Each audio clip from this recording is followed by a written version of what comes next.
శివాష్టోత్తరంలో ఎంత మర్యాదా పురస్సరంగా మాట్లాడుతున్నారో చూడండి. ఆయన అన్నారు అంబికానాథ అన్నారు.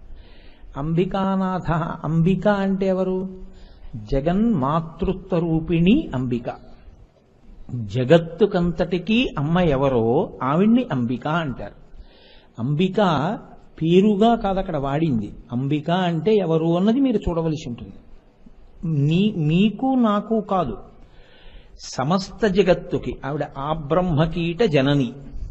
ఆబ్రహ్మకీట జనని అయినటువంటి అమ్మవారికి భర్త అయినటువంటి వాడు, అంటే మాకు నాన్నగారు అయినటువంటి వారు, అమ్మా నాన్నగారు అని చెప్పినట్టు. ఇప్పుడు అలా చెప్పవలసిన అవసరం ఎందుకు వచ్చింది? అమ్మని కీర్తనలోకి తీసుకొస్తున్నారు, ఇందులోకి స్తోత్రంలోకి. అంబికానాథ. ఇందులో మీరు ఒక గమ్మత్తు గమనించండి. జగత్తుకంతటికీ ఆవిడ తల్లి అయితే మరి లౌకికమైన తల్లి ఎవరు? లౌకికంగా కూడా అమ్మ ఉంటుందిగా. నాకు ఒక అమ్మ ఉంది, అలాగే మీ అందరికీ కూడా అమ్మగారు ఉంటారు. అలాగే ఒక కుక్కకి తల్లి ఉంటుంది, పందికి తల్లి ఉంటుంది, పిల్లికి తల్లి ఉంటుంది, అందరికీ తల్లి ఉంటారు. తల్లి లేని ప్రాణి లోకంలో ఉండదు. ఏ ప్రాణికైనా సరే తల్లి ఉండి తీరుతుంది. ఒక్కొక్కచో శారీరకమైనటువంటి కలయిక చేత పురుషస్వరూపం తన యొక్క తేజస్సుని స్త్రీ యందు ప్రవేశపెట్టి ఉండి ఉండకపోవచ్చు, కానీ తల్లి లేకుండా పిల్ల మాత్రం రాదు. నేను ఎందుకు ఈ మాట అంటున్నానంటే, నెమలి ఉందనుకోండి, నెమలి మగనెమలి ఆడనెమలితో కలిసి శారీరకమైనటువంటి కలయికకి సంబంధించిన ప్రక్రియ లేదు.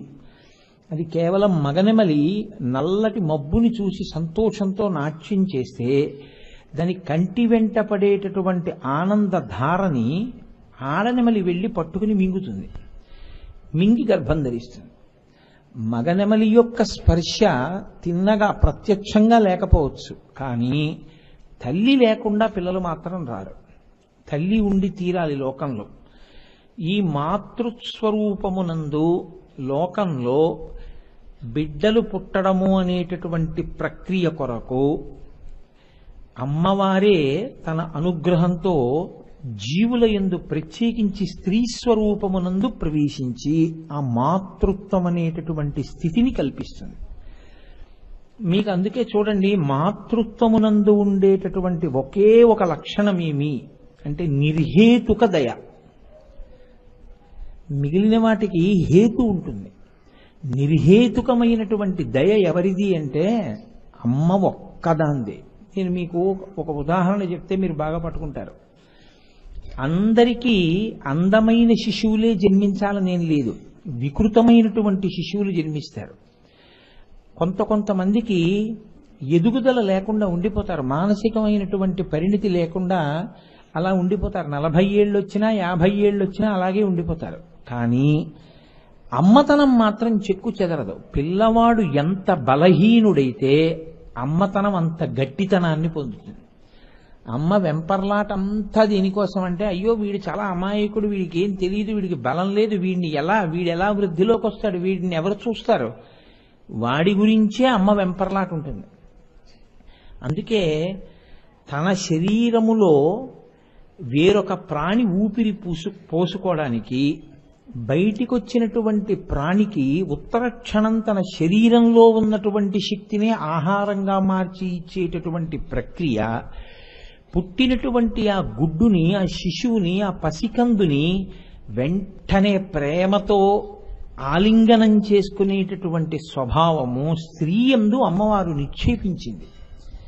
అందుకే ఈ జాతి ఎంత గౌరవాన్ని ఇచ్చిందంటే స్త్రీకి, ఆమె లేని నాడు సృష్టి లేదు. ఇంకా అసలు మళ్ళీ ఆ తర్వాత ఇంకొక ప్రాణి పుట్టడం అనేటటువంటిది లేదు. అందుకే ఏవి సృష్టికి అత్యంత ప్రధానములో వేరొక ప్రాణి ఈ భూమి మీద తిరగడం అనేటటువంటిది అత్యంత ప్రధానమైనటువంటి స్థితిలో స్త్రీ యొక్క శరీరమునందు ఉండేటటువంటి ఏ అవయవములున్నాయో అవి భూమిని తాకడాన్ని శాస్త్రం అంగీకరించలేదు, అవి గౌరవింపబడుగాక. కాబట్టి ప్రత్యేకించి మాతృసూచన అయినటువంటి స్తనములు భూమికి తగలనివ్వరు. అందుకే స్త్రీ సాష్టాంగ నమస్కారం నేల మీద తగిలేటట్టుగా చెయ్యరు. అంత గౌరవాన్ని ఇచ్చింది శాస్త్రం. మోకాళ్ల మీద మోచేతుల మీద చేస్తే చాలు, సాష్టాంగ నమస్కారం చేసేసినట్టే స్వీకరిస్తాడు ఈశ్వరుడు. తల్లికి శాస్త్రము ఈశ్వరుడు కూడా అంత గొప్పతనాన్ని ఇచ్చాడు. కానీ మీరు ఇందులో ఉన్నటువంటి చిన్న పరిమితిని ఒకదాన్ని గమనించవలసి ఉంటుంది. ఈ తల్లి ఒక స్థానము, ఆమె ఎంత దయాస్వరూపిణి అయినా, ఆమె ఎంత సృష్టి చేయడంలో ప్రధాన పాత్ర పోషిస్తున్నా, ఆమె తన కడుపులో పిండం పెరగడానికి అవకాశం ఇచ్చినా, తాను తిన్న పదార్థం జీర్ణమైనప్పుడు అందులో ఉన్నటువంటి శక్తిని నాభిగొట్టం ద్వారా పిల్లవాడికి చేరేటట్టుగా అమరిక ఏర్పాటు చేయబడి ఉన్నా, ఇన్ని ఉన్నా తల్లి పాత్రకు ఒక పరిమితి ఉంది. ఏమిటి ఆ పరిమితి అంటే, ఆమె శాశ్వత స్థానం కాదు జీవుడికి. ఇప్పుడు నేను కోటేశ్వరరావు అనబడేటటువంటి ఈ శరీరంతో ఉన్నప్పుడు నాకు ఒక అమ్మగారు ఉండేవారు ఒకప్పుడు. ఆమె నా తల్లిగా నా స్ఫురణ యందు ఎప్పుడు నా ఊపిరున్నంత కాలము ఆవిడ ఉంటుంది. ఆ తల్లి ఈ శరీరానికే. దీని తర్వాత ఒకవేళ నేను మళ్ళీ శరీరం తీసుకోవలసి వస్తే ఆమె తల్లి అవుతుందనేం లేదు. అథవా దీనికి పూర్వం నేను ఏ శరీరం పుచ్చుకుని ఉండేవాణ్ణో దానికి ఆవిడ తల్లి కాదు. ఇప్పుడే ఆవిడ నాకు తల్లి. తర్వాత ఎవరి పుణ్యపాపములు వాళ్ళవి. ఆవిడ తల్లి కావచ్చు, తండ్రి కావచ్చు, లేదా ఆమె అదే జీవుడికి మళ్ళీ తల్లి కావచ్చు. కానీ ఎప్పుడూ అన్ని జన్మలలోనూ ఆ తల్లి ఆ బిడ్డే తల్లి బిడ్డలుగా ఉంటారని మాత్రం లేదు. అలా ఉండరు. మా అమ్మగారే మళ్ళీ నాకు అమ్మవడం కోసం అని చెప్పి ఎదురు చూస్తూ ఉండడం అనేటటువంటి ప్రక్రియ ఏమి ఉండదు. తల్లి స్థానం మారిపోతూ ఉంటుంది జీవుడికి. కానీ జీవుడికి తల్లి స్థానం మారినా ఏ తల్లి ఉండనివ్వండి, అది కుక్కకి తల్లి కానివ్వండి, ఎద్దుకి దూడకి తండ్రి కానివ్వండి, పిల్లికి తల్లి కానివ్వండి, ఆ తల్లితనంలో ఉన్నటువంటి గొప్పతనం మాత్రం దయ. అందుకే ఈశ్వరుడు ఈ దయ అన్న స్థితిని మాతృత్వంలో మాత్రం భంగపాటు చేయడానికి ఆయన అంగీకరించలేదు. అందుకే అది ఎంత క్రూర మృగం అవనివ్వండి, దానికి కంటికి పొర ఉన్నంతసేపు మాత్రమే తన పిల్లల్ని తాను తినేస్తుంది. అలా తినకపోతే క్రూర మృగాలు పెరిగిపోతాయి. అందుకని దానికి కొంతకాలం బిడ్డలు పుట్టిన తర్వాత కన్ను కనపడకుండా పొర కమ్మేటట్టు, పిచ్చి ఆకలి పుట్టేటట్టు చేస్తాడు ఈశ్వరుడు. ఆ పిచ్చి ఆకలి తిరగలేదు, వెళ్ళలేదు ఆకలి, అందుకని తడిమి తన బిడ్డ అని తెలియక తినేస్తుంది. చెదిరిని ఉంటాయి కొన్ని, అంటే కొంచెం దూరంగా వెళ్ళిపోయిన ఉంటాయి. ఆ పొర విడిచిపెట్టగానే గుర్తుపడుతుంది, ఇది నా తనూభవ, ఇది నా బిడ్డ అని. అంతే. ఉత్తర క్షణం పాలు స్రవిస్తాయి దానికి. అది పెద్ద పులి కానివ్వండి, సింహం కానివ్వండి, శివంగి అంటారు ఆడదైతే. అది బిడ్డల్ని పోషిస్తుంది. దానికి కను పొర విచ్చుకున్న తర్వాత కూడా ఆ దయ కలగలేదనుకోండి, అసలు ఆ జాతి ఉండదు ఇంకా భూమి మీద. ఎందుకంటే ఉంచదుగా, అది తినేస్తుంది. కానీ దానికి కంటి పొర విచ్చిందో అది చూసి చూడగానే దానికి దయ కలుగుతుంది. దయ కలిగితే అది ఏం చేస్తుందంటే దానికి పాలిస్తుంది, పెంచి పెద్ద చేసి దానితో పాటు తీసుకెడుతుంది.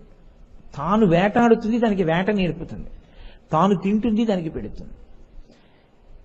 కాబట్టి అత్యంత క్రూర మృగానికి కూడా మాతృత్వమునందు దయ అన్న మాటని మాత్రం ఈశ్వరుడు చెరపలేదు. ఎందుకని అంటే ఆ దయ అన్నది పోయిందనుకోండి, అసలు ఇక సృష్టిక్రమం ఆగిపోతుంది. అందుకే లోకంలో మొట్టమొదటి ఈశ్వర స్వరూపం ఇది నమస్కరించడానికి అంటే కన్నతల్లి. తల్లిని మించినటువంటి దైవం ఇక లేదు ప్రపంచంలో. తల్లి సేవ చెయ్యగలిగినటువంటి వాడు ఎవరుంటాడో వాడు సాక్షాత్ పరదేవతానుగ్రహాన్ని పొందుతున్నట్టే, ప్రతిరోజు పరదేవత సేవ చేస్తున్నట్టే. ఆ మాతృసేవ ఉత్తినే పోతుందని మీరు అనుకోకండి. అమ్మ పొందిన సంతోషం మీ జీవితాన్నే ఉద్ధరించేస్తుంది. అటువంటి అనుగ్రహం కలుగుతుంది. అమ్మ అమ్మే, అటువంటి అత్యంత విలువైనటువంటి స్థానం అమ్మ స్థానం. కానీ అమ్మకి ఉండేటటువంటి పరిమితులు ఈ రెండే. ఒకటి, జీవయాత్రలో ఆవిడే ఈ జీవుడికి ఎప్పుడూ తల్లి కాదు. రెండు, ఆమె శరీరాన్ని ఇస్తుంది కానీ మళ్ళీ శరీరం పుచ్చుకోకుండా మాత్రం ఆవిడ చేయలేదు. ఎందుచేత అంటే ఒక పెద్ద ప్రతిబంధకం ఒకటి వస్తుంది. అమ్మ అన్నిటినీ కొడుకు విడిచిపెట్టడాన్ని అంగీకరించలేదు. ఎందుకో తెలుసా అండి? అసలు ముందనుబంధం ఆవిడది. ఆవిడ ముందు సంబంధం ఎవరిదంటే సృష్టిలో అసలు ఊపిరి పోసుకోవడంలో అమ్మతోడిదే మొదటి సంబంధం. నాభీ సంబంధం ఆవిడతోటే కదండి. మరి అది కత్తిరించేస్తారు బయటికి వచ్చాక. నాభి కత్తిరించేసిన బొడ్డు కోసేశారంటారు. కోసేసిన హృదయ సంబంధంగా మిగిలిపోతుంది. నా కొడుకు ఇప్పుడు ఆయన సర్వసంగ పరిత్యాగ అయ్యాడు అనుకోండి, ఆయన అమ్మని విడిచిపెట్టి వెళ్ళిపోతాడుగా.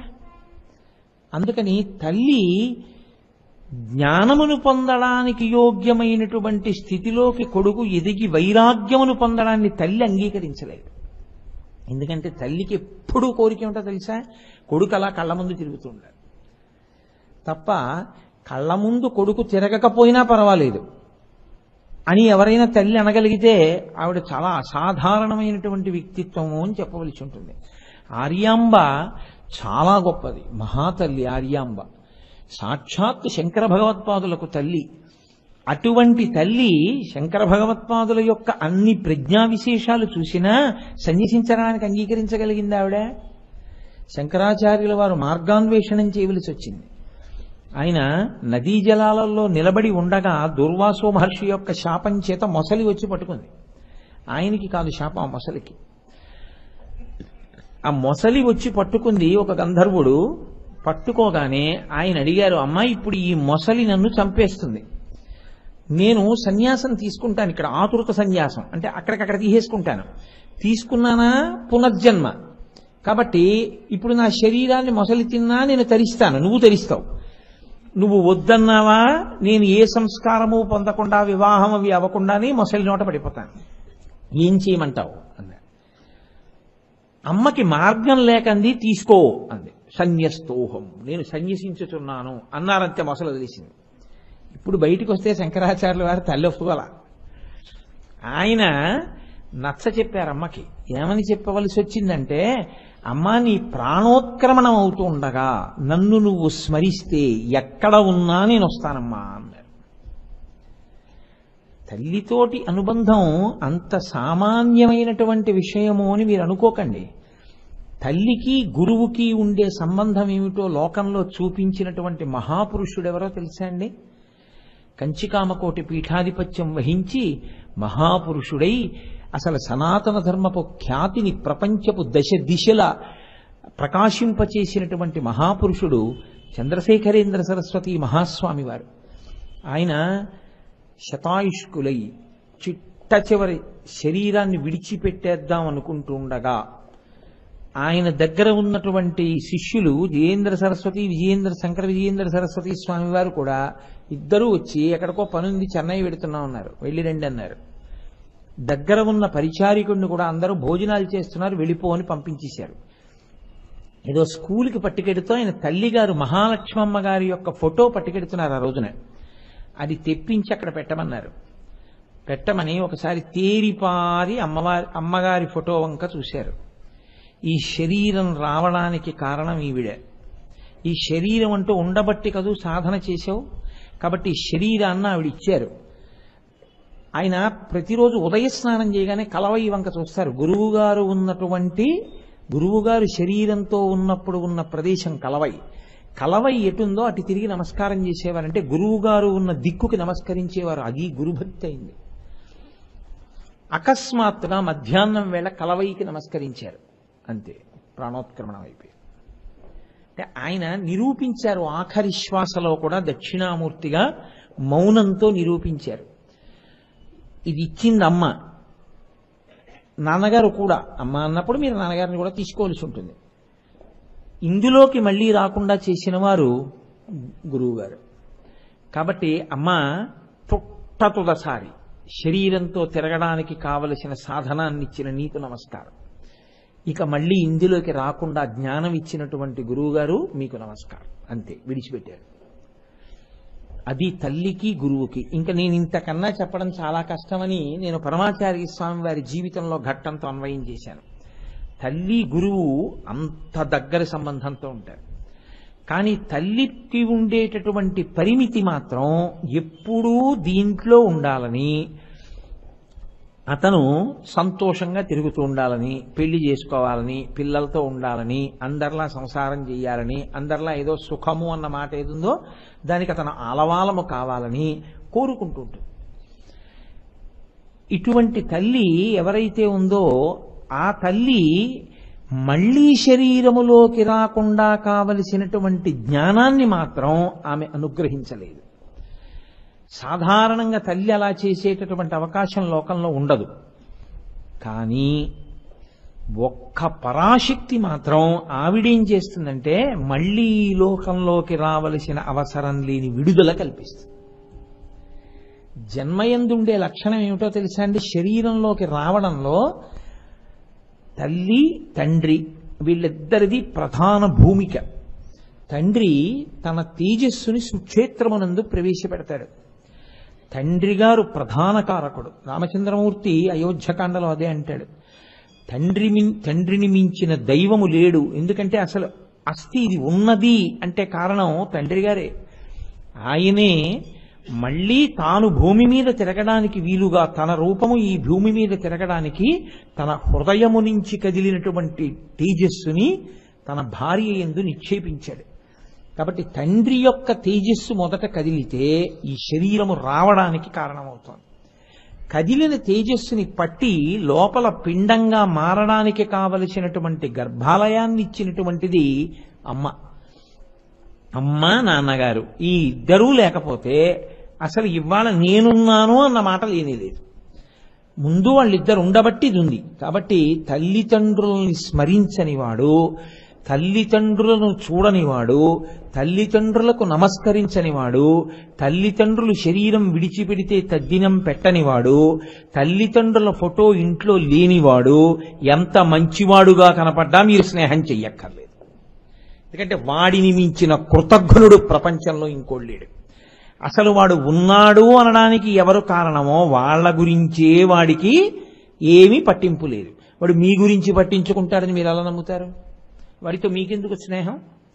అందుకే తల్లిదండ్రుల శరీరం పడిపోయిన వాళ్ళ ఇంటికి వెళ్ళినప్పుడు వాళ్ళ ఇంట్లో తల్లిదండ్రుల ఫోటో కనపడకపోతే మీరు ఇంకా స్నేహం చేయక్కర్లేదు.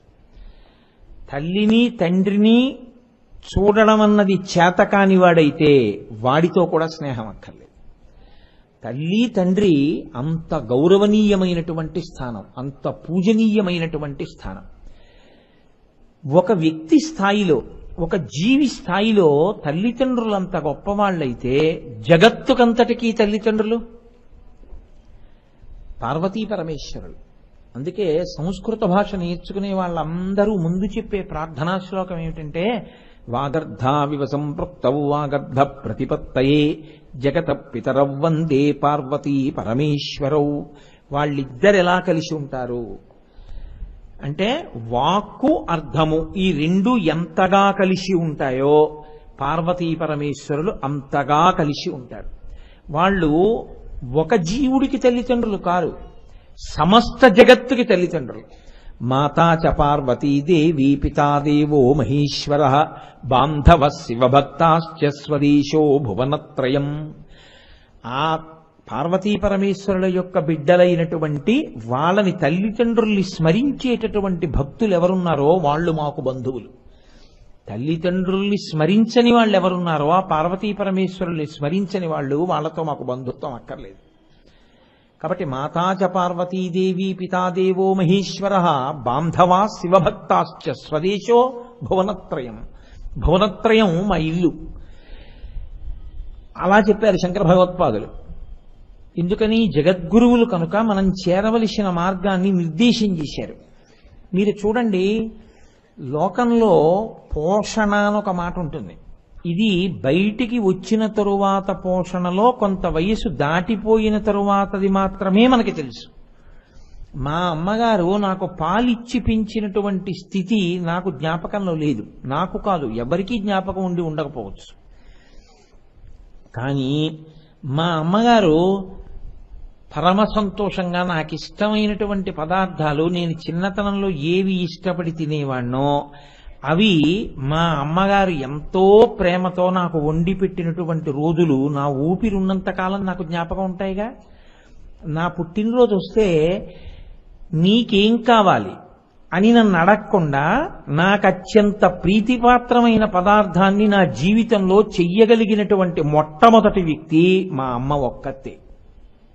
ఎందుకో తెలుసా అండి, నా భార్య కూడా నన్ను అడుగుతుంది మొదట్లో, పెళ్ళైన కొత్తల్లో, ఏమంటే పుట్టినరోజు వస్తుంది ఏం చేయమంటారంట. ఎందుకంటే ఆమెకి ఎలా తెలుస్తుంది నా అభిరుచి? తెలియదు. 10 ఏళ్ళు అయ్యాక కూడా అడిగితే అంతకన్నా దారుణం ఇంకోటి లేదు. 10 ఏళ్ళు అయ్యాక ఇంకా అడగకూడదు, 10 ఏళ్ళు మీ 2 ఏళ్ళు అయిన తర్వాతే అడగకూడదు. అలా చేసేయగలగాలి. అందుకే కదా భార్యాస్థానం అంత గొప్పదైంది. అమ్మ మాత్రం అసలు ఎప్పుడు అడగదు. ఎందుకో తెలుసా అండి, ఆవిడ చెప్పేస్తుంది అంతే, వాడికి ఇది పడదండి అంటుంది. వాడికి అది ఇష్టం కానీ వాడికి అది పడదు, ఎక్కువ పెట్టకండి అంటుంది. వాడికి ఇది ఇష్టం అందుకని ఇది ఇంకొంచెం ఉంచి వాడికి పెడతానంటుంది.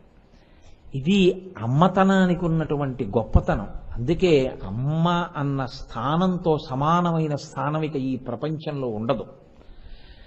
అటువంటి అమ్మ పోషణ చేస్తుంది ఈ శరీరాన్ని బ్రతికున్నంత కాలం అంతే.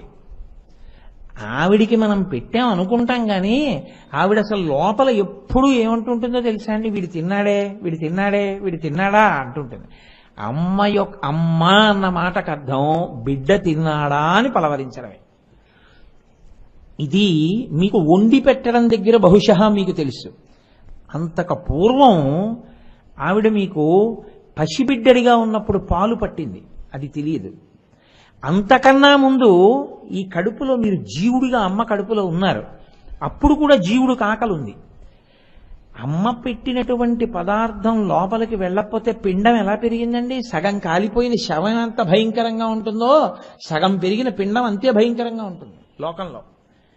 ఏ 6వ నెలలోనో 7వ నెలలోనో పిండాన్ని చూశారనుకోండి, సగం సగం ఏర్పడినటువంటి పిండం అతి భయంకరంగా ఉంటుంది. సగం కాలిపోయిన శవం అంతే భయంకరంగా ఉంటుంది. అందుకే ఈ 2 స్థితులలోనూ అసలు మనం చూడలేం. ఎంత దగ్గర వాళ్ళైనా దూరంగా పోతారు, ఎక్కడికో పోయి నించుంటారు. దానికి వేరే ఆ స్థితప్రజ్ఞత ఉన్నవాళ్ళు, ఆ గుండె ధైర్యం ఉన్నవాళ్ళు వాళ్ళే ఉంటారంతే ఆ కాల్చేటప్పుడు దగ్గర. అమ్మ ఒక్కతే కడుపులో అటువంటి పిండాన్ని పెట్టుకు తిరగలదు. ఆవిడ ఒక్కతే అలా జీవం పోసింది. ఆవిడ తిన్న దాంట్లోంచి నాభిగొట్టంలోంచి ఎక్కించి లోపల పిండం తయారవడానికి ఏర్పాటు చేస్తుంది ఆవిడ. కాబట్టి పోషణ అన్నది అసలు మీరు భాగవతంలో వినాలి, కపిల గీతలో. అది రేగు పండుగ ప్రారంభమైన దగ్గర నుంచి అమ్మ ఎలా తయారు చేస్తుందో చెప్తారు. తెలియదు పైకి, కానీ లోపల అమ్మవారు ఆవాహన అయి అలా తయారు చేస్తుంది పిండాన్ని. అమ్మ పోషణ, పోషణకి మారుపేరే అమ్మ. అమ్మ అంటే పెట్టడమే. కాబట్టి పెట్టడం అమ్మ లక్షణం. జగదంబ, అంబిక, అమ్మవారు కూడా ఇదే లక్షణం.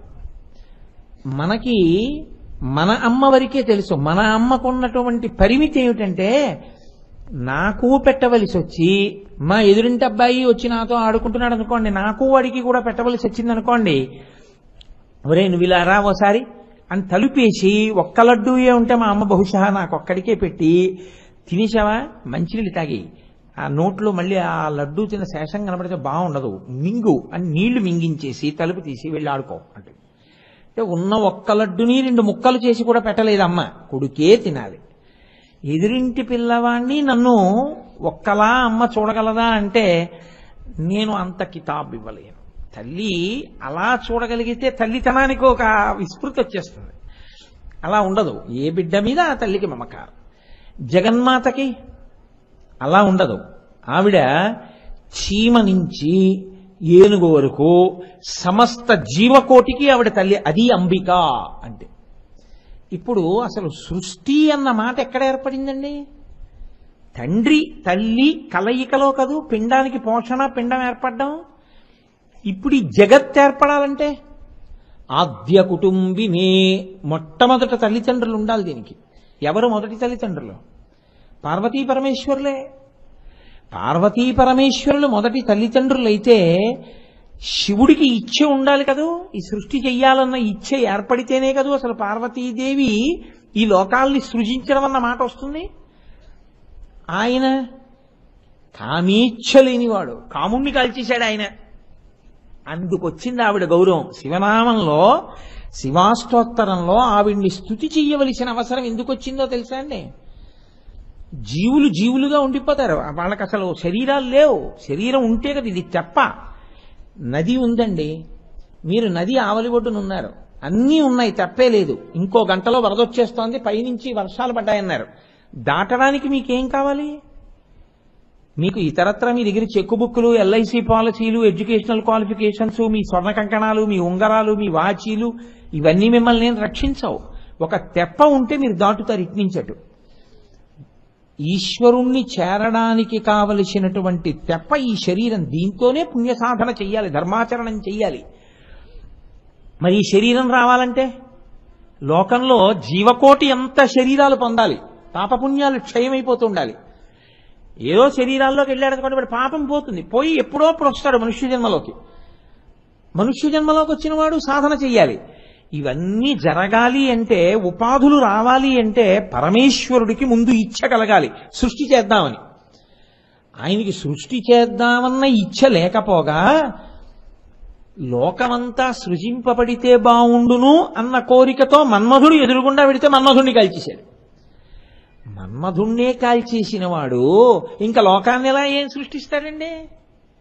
మీరు కొంచెం జాగ్రత్తగా అర్థం చేసుకోండి సుమా. ఇంతకన్నా నేను కిందకి దిగొచ్చి మాట్లాడితే బాగుండదు. అది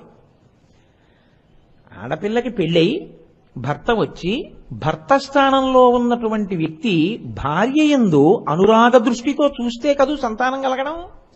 అసలు ఆయనకి ఆ అనురాగ దృష్టే లేదు. ఆయన పరమజ్ఞాని, తనలో తాను రమిస్తూ ఉంటాడంతే. కాబట్టి ఆయన ఇచ్చ లేదు, కదలిక లేదు. అది ఎలా ఉంటుందంటే తరంగములు లేనటువంటి నీరు ఎలా ఉంటుందో చెరువు, అలా ఉంటాడు శివుడు. తనలో తాను రమిస్తూ ఉండిపోయాడు మొదట్లో. ఇప్పుడు ఈ కదలిక లేనటువంటి శివుడికి కదలిక కల్పించాలి.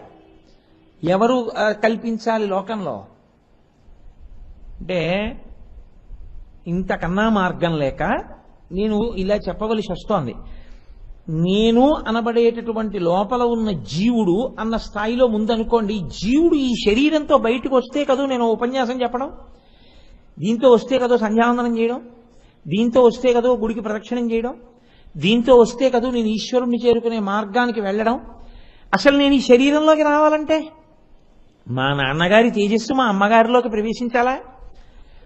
అసలు మా నాన్నగారు నిష్కాముడై కూర్చునుంటే ఇక నేను సృజింపబడతానా? మా నాన్నగారికి నేను సృజింపబడాలన్న కోరిక పుట్టడానికి కారణమేమిటి? కాముడి బాణం నాన్నగారి మీద పడాలి కదండి. ఈ విశ్వసృష్టి యందు లోకాలన్నింటినీ సృజిద్దామన్న కోరిక కలగాలంటే పరమేశ్వరుడైనా అంతే, కాముడి బాణాన్ని అంగీకరించాలి. ఆయన కాముడిని కాల్చేతలు పారేశాడు. ఇప్పుడు ఈ లోకం ఉంటుందా? ఎవరుంటారు? ఆయన ఆవిడే ఉంటారు. ఉంటే నష్టం ఏమిటండి? హాయిగా అలా ఉండిపోవచ్చు కదా. పిల్లలు ఉన్న వాళ్ళందరూ ఏం పెద్ద సంతోషిస్తున్నారు, మాకు పిల్లలు లేకపోతే మాత్రం ఏం గొడవ ఉంది, పోన్లు ఎదురు మాకు పిల్లలు పుట్టలేదని సంతోషించే దంపతుల్ని మీరు ఎక్కడన్నా చూశారా? పిల్లలు లేని వాళ్ళని అలా ఉండరు. కష్టమో నిష్ఠూరమో పిల్లలు ఉండాలండి అంటారు. ఆ పిల్లలు లేరనుకోండి, చెయ్యని నోము ఉండదు, చెయ్యని వ్రతం ఉండదు.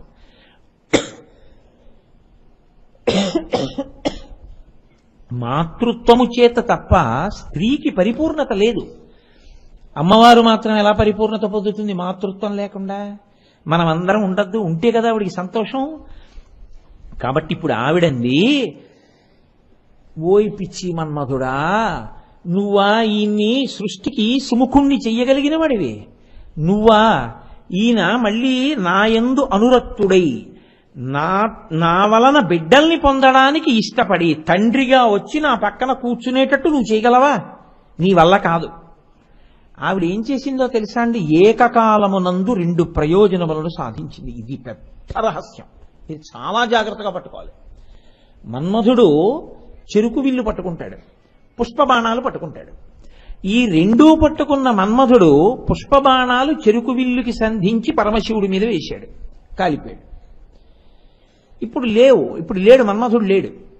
ఇప్పుడు అమ్మవారంది, నువ్వు కాదురా ఆయన్ని తీసుకొచ్చి నా పక్కన కూర్చోపెట్టి లోకములు ఏర్పడేటట్టుగా నువ్వు చెయ్యలేవు, అవి నేను పుచ్చుకుంటాను, ఇలాగీయండి. తను పుచ్చుకుంది చెరుకు విల్లు, పంచబాణాలు. అందుకే మన్మధుడి చేతిలో ఏ ఆయుధాలుంటాయో అవే లలితా త్రిపుర సుందరి చేతిలో ఉంటాయి.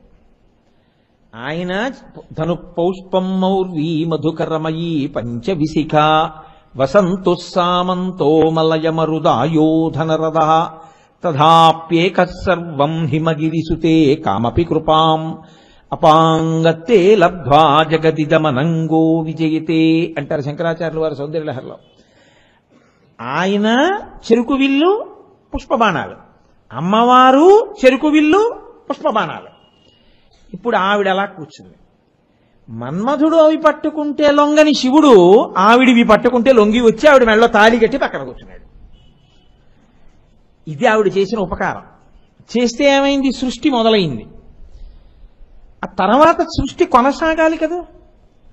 ఎవరో మొదట పుట్టారు కొంతమంది, ఈ విశ్వం ఏర్పడింది. ఆ తర్వాత తొండకో తొండ, పిల్లికో పిల్లి, కుక్కకో కుక్క, పందికో పింది, చీమకో చీమ, పక్షికో గుడ్డు, అలా రావాలా?